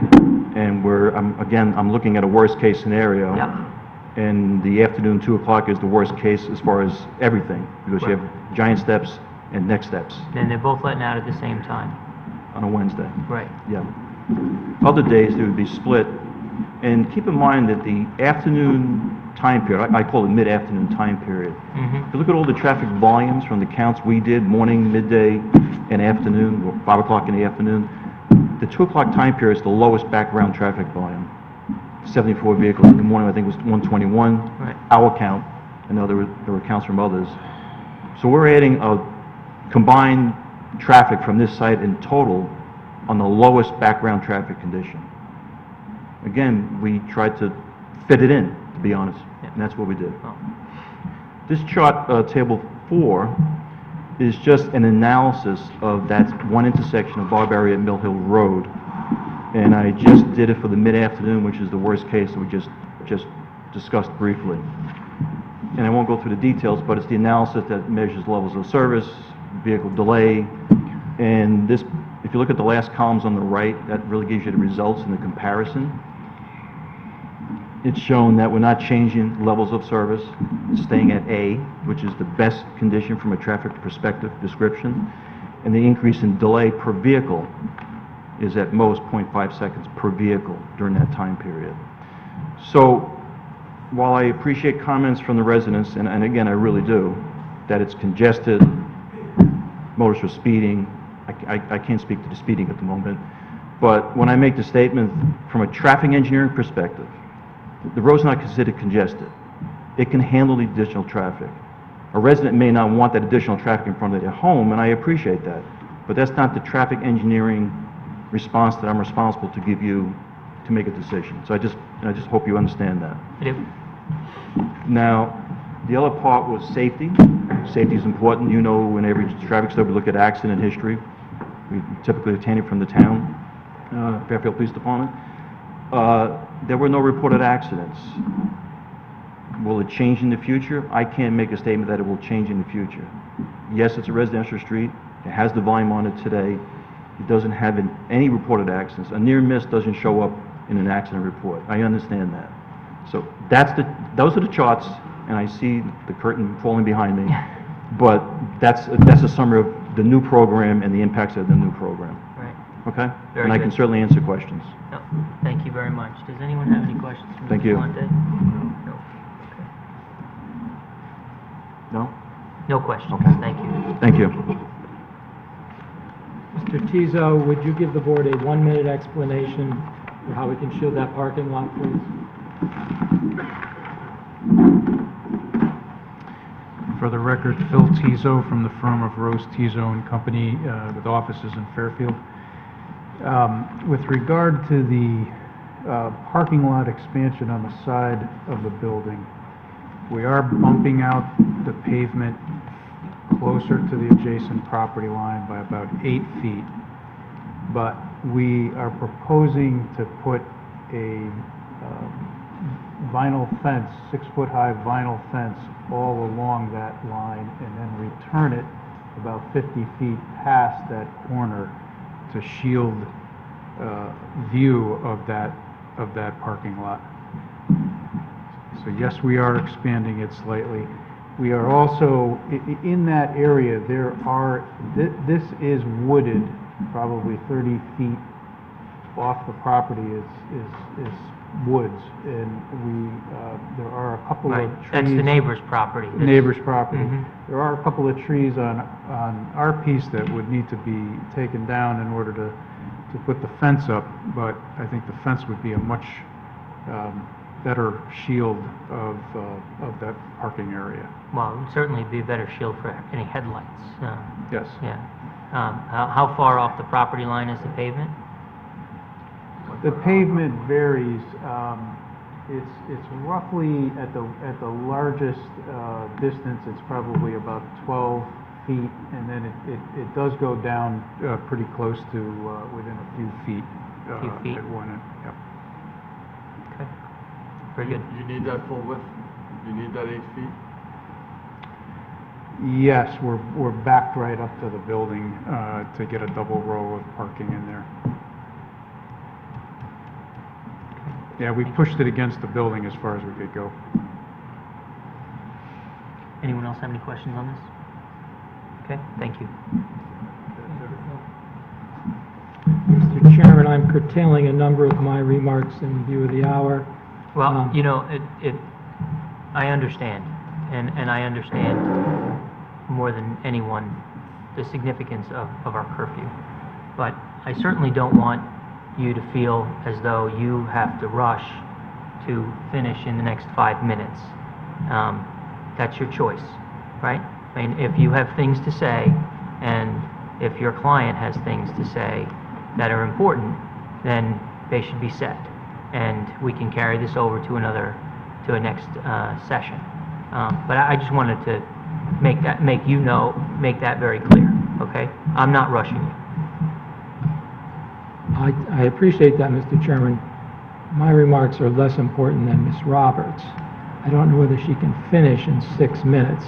I'd ask for some indulgence on behalf of the commission in view of the fact the neighbors are here, my clients are here, their supporters are here. I think logic suggests it's a good night to complete this, and I'd request you give her the opportunity to do so. Okay.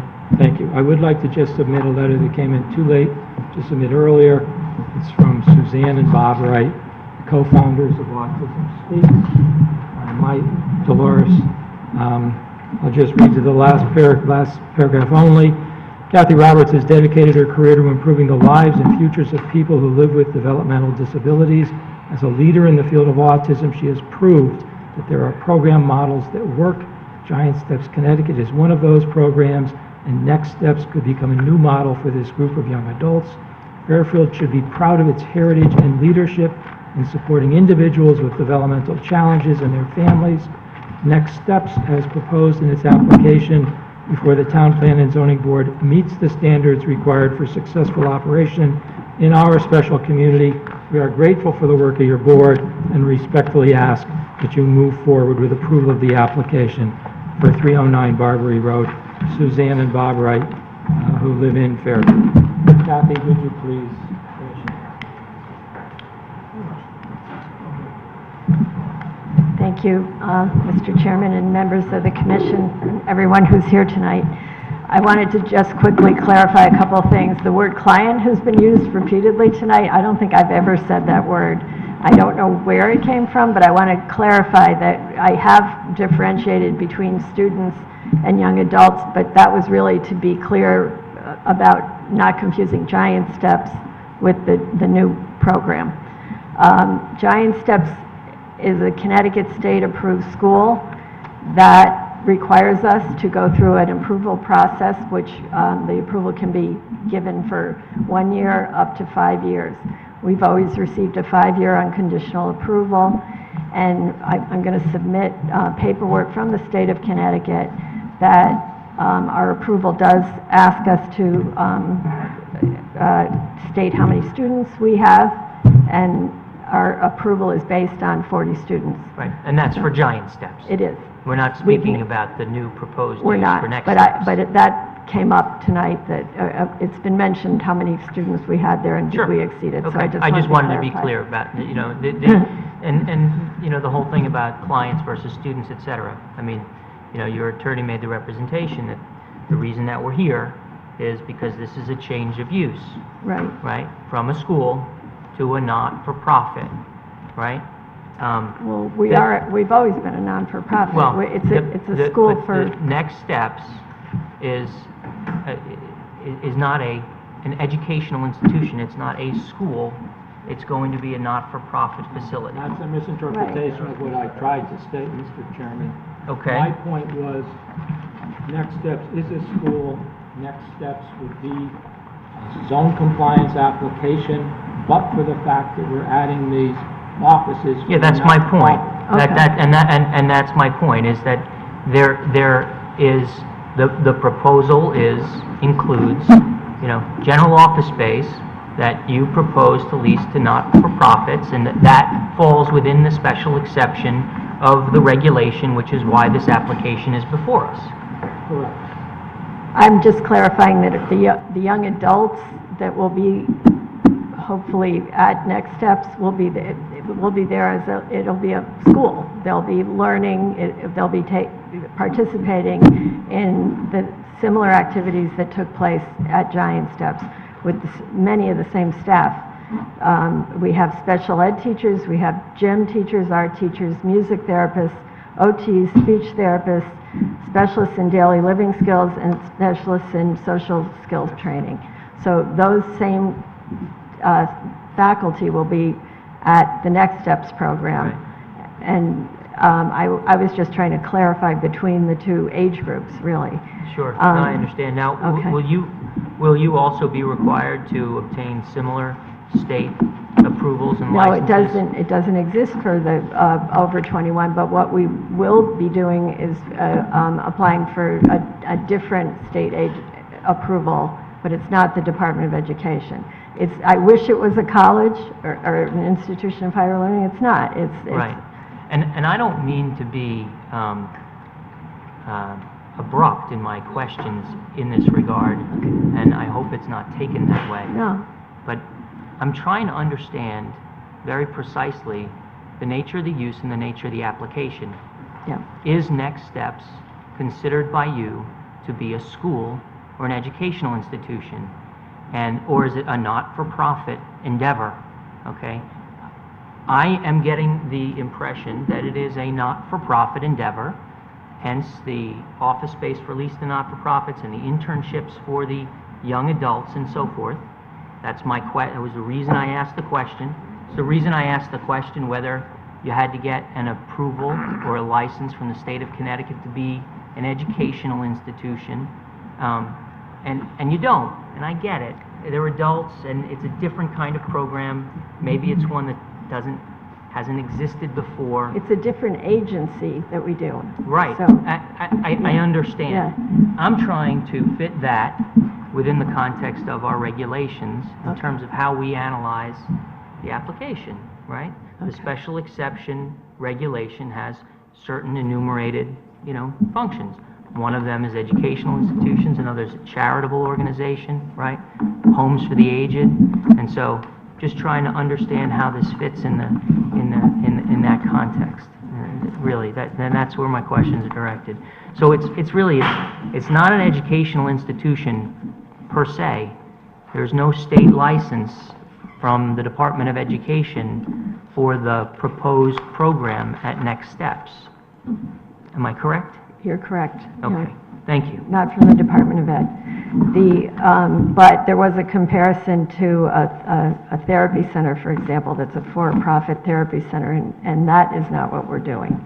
That would be where individuals come for a specific therapy and they're charged accordingly. We're setting up a day program, and that program will include educational components. Right. But I'm using the term education in a broader context. Sense, I guess, Yeah. but it'll be the kind of education our young people need. Right. So it's a learning environment, and it's very specific to the areas of need that they have. Sure. So And these to are be, pe- to be these are- sure, Giant Steps, Next Steps is a not-for-profit institution. Absolutely, yeah. Yeah, of course. And I also wanted to comment, it was discussed that someone mentioned that things were slower in the summer. They're not. Giant Steps is a 12-month program, so the same number of students attend during the summer as do during the winter, as do, we have the same amount of staff. I have to state again that I have only ever had one neighbor report an incident to me. Up until the day I walked around the neighborhood and knocked on doors and handed out information about this project, I hadn't heard anything to me. Someone else may have heard it, but I've checked with all of the people that are in the offices and everyone I could at the school, and no one has ever heard a complaint until then. And we did make attempts in the last couple of weeks, because one of the things that was mentioned to me was something that was kind of simple to change. So we did do that, and we would hope to be able to continue to work that way with the neighbors. It's hard for me to listen to the criticism of the staff. I mean, this may have happened once or twice, but I have to tell you, I've worked with these people for 25 years. You've met some of them tonight. I gave an open invitation to any staff to come and speak tonight. I didn't tell anyone not to come. These are really good people. They're good at what they do, they work hard, and I can tell you, every parent that leaves their child in our care, these are not kids that can go home and tell you what happened that day. It's hard to have a child that comes home and you can't say, what was your day like? That's what we do every day. And these are, I'm not saying anything more, but it was very hard to listen to that description of our staff that was portrayed here tonight. And that's not who they are. If any of this happened, I have to tell you, it had to be a rare occasion because I work with them. I know who they are. I had to say that, I'm sorry. As far as the non-for-profits, the concept is to provide meaningful, real work in a vocational setting that is in a very small, calm environment. We would be choosing those nonprofits based on that. So we would be looking not for factory settings and not for a lot of trucks coming and going and dropping off supplies and things like that. The reason what we do, you've heard people talk about it tonight, the reason what we do works is because of the staff that we have, and I believe strongly it's because of the environment that we're in. What we looked for, people have said they like what we do, and I appreciate all that, but they wish we were doing it in an office building or something like that. Well, I can tell you, every parent of any of our kids will tell you that what we've tried to do is we've tried to give our kids the closest thing we can to a typical experience. And that happens in a school for everyone else. We looked for schools. We found this school, the setting is great, and the environment is wonderful for our children. And it contributes to why this program is so good for them. Being in an office building is why we need, it wouldn't work, and it's why we need Next Steps.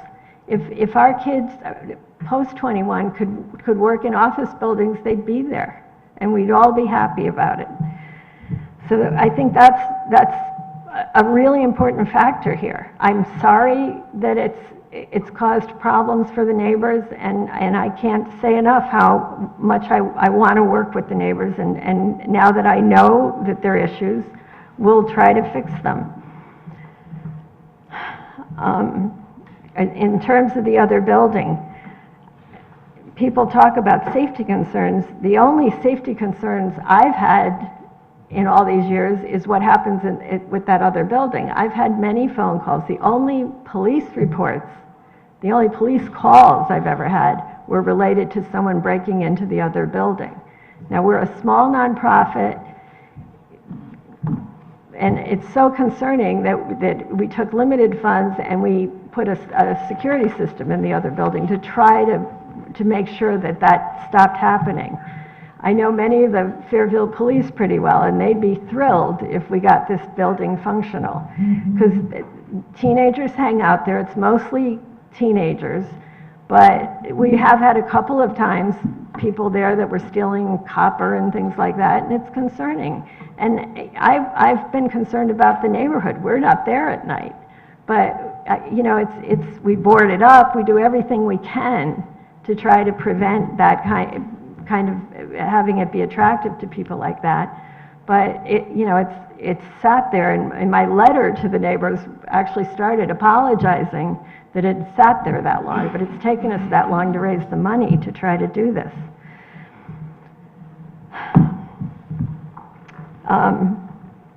In terms of other concerns about the building, we have had engineers in there, we've had environmental work done. It is a big job, and it's something that it's taken us 10 years to raise the funds to do. And we feel confident that we can get it done. And we think it will be a great improvement as to certainly what's there and what will be in the neighborhood. As we interviewed people that would be working on the building, one of the questions I had for all of them was, how will you ensure safety and keeping things calm around our students and also in the neighborhood? They've got to drive through the neighborhood, so it's been a topic.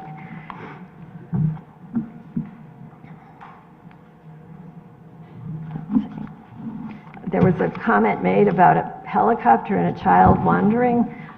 Thank God, we've never lost a child. It is a problem sometimes with special needs kids, and our staff is that good. And we have never lost a child. There's been no helicopters ever related to Giant Steps. I don't know what that was, but it wasn't us. So I guess it's a little ironic that this is the 25th anniversary of the Americans with Disabilities Act. It was July 26th, and that was built on the Civil Rights Act and established a new protected class of people with disabilities. People talked a lot tonight about how much they respect what we do. The whole goal of what we do is to really give our kids the most typical experience we can. And these are kids that are very complex. And we've learned, I actually looked up the Paxton Center that you mentioned at the last meeting. That's way bigger than anything we're doing or ever will do. And we're very much more focused on a very complex subset of kids. And these are kids that probably many years ago, not too long ago, but years ago, would not have been in the community. And we've got kids that are thriving. And as these young adults age out, they don't have the supports that they have. I make the comparison all the time. We have one young girl who's nonverbal and she's in a wheelchair. She's learned to communicate, Glenn described it earlier, with a visual technology where she can actually look at a computer screen and make choices.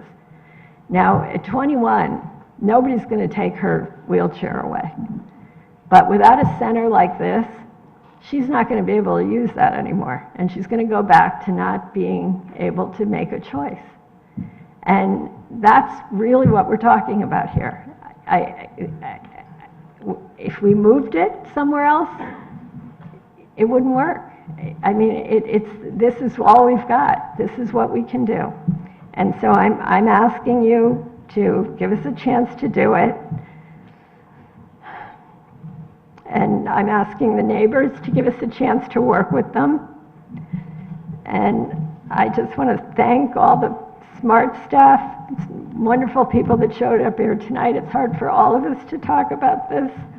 And I guess that's all I have to say. If anyone has any questions. Thank you very much. And Ton, we're going to cover that garbage can for you. Does anyone have any questions or comments? Just quickly, if Attorney Fitzpatrick, Chairman Wag, the chairman had gone through the distinction with schools and nonprofits with your client. I think what was ultimately said was it was a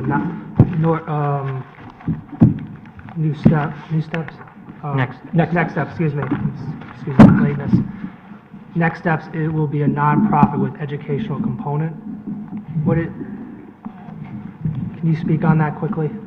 The way I envisioned the application was a school use and a not-for-profit use. To my way of thinking, and Kathy knows much more than I do on this, but to my way of thinking, this was a postgraduate version of Giant Steps. There's a lot of people over 21 going to school. They're going to school. I was one of them. They are, but they're going to school, and I thank you very much. Like, this is obviously sensitive for everyone, and you've been living with this for a long time, and your comments are well taken. I appreciate your passion and your emotion. We do have a tough job to do, okay? These questions need to be asked, and the answers need to be given. And there's no sort of easy or neat, tidy way to do it. But those people that you're talking about are going to postgraduate programs at educational institutions that are licensed by the state, and they're quote-unquote educational institutions. The way that I understand this is that the program is going to be set up such that nonprofits will lease the space, the office space, and you will have facilities available for these young adults to have internships with these not-for-profit organizations, and there may be supports that are provided through your faculty and so forth for the young adults. And there may be what we were talking about as educational supports in a broad sense of the word educational, but this is not a certified, a licensed educational institution by the state. Maybe I could clarify by describing what a day would look like for a student. Would that help? I'm not trying to mince words or anything, but it's either a licensed educational institution that has, it's a school, or it's not. Giant Steps, you submitted your your certification. You have a license. Right. It's an educational institution. Next Steps, from what I'm hearing and understand, is not going to be licensed by the state as an educational institution. There's the Department of Developmental Services, and that takes over post-21 for people with disabilities. They call them programs as opposed to schools because they don't give a degree. So we're breaking new grounds. We'll be applying to the Department of Developmental Services to become an approved program. So there's a license, there is an agency, but it's not, it It's not Department of Education, right? Right. And so it might be a vocational experience, it might internship, whatever. That's the way I'm interpreting it at this point. I don't know how else to say it. The vocational is a very small component of what the Right. kids go It's a through. very There's small art piece. therapy, there's music therapy, there's occupational therapy, there's physical therapy. This vocational is just a byproduct of having those not-for-profits there. That is not the motivating. Not at all, not at all.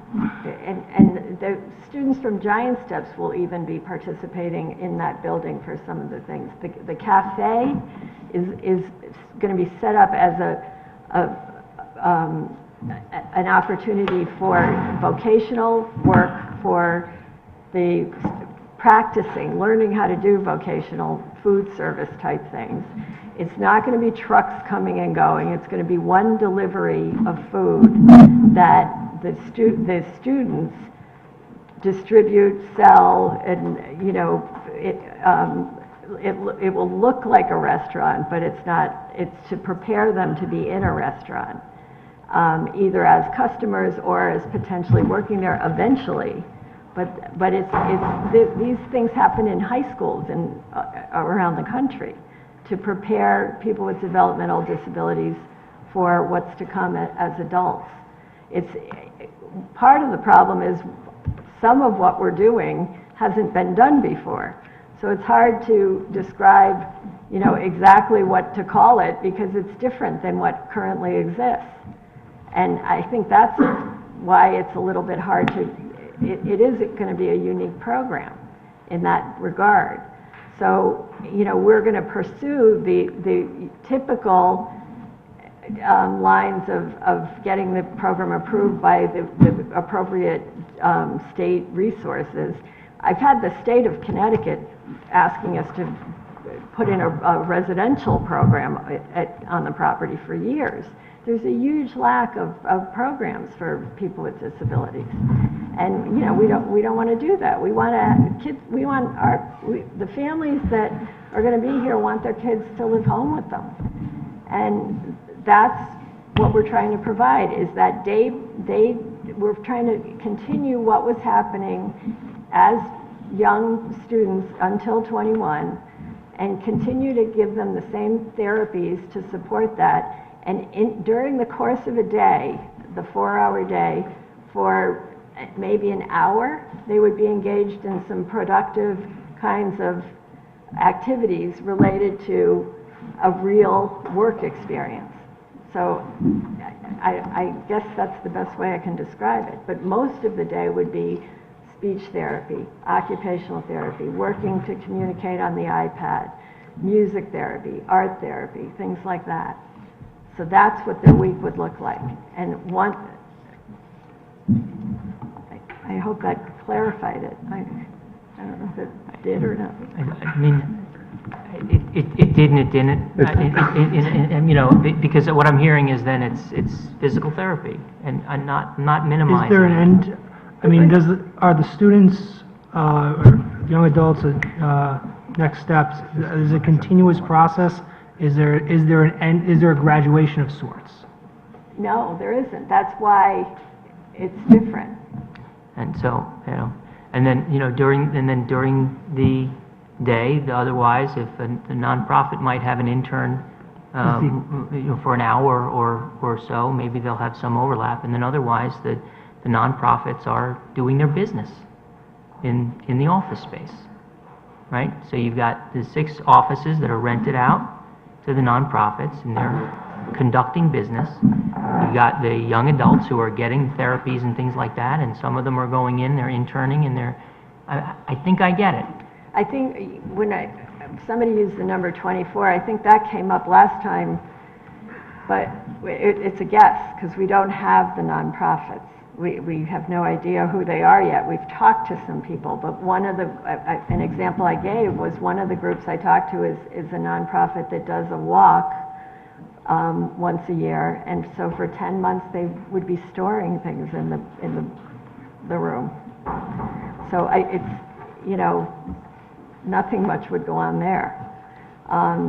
For the 2 months prior to the walk, there'd be organization, the kids might the young adults might get involved in, you know, putting packets together and putting things together to prepare for a walk. That's the kind of activity we're talking about. There may be another group that does something, you know, every day, but again, it would be, you know, on a very low-key basis.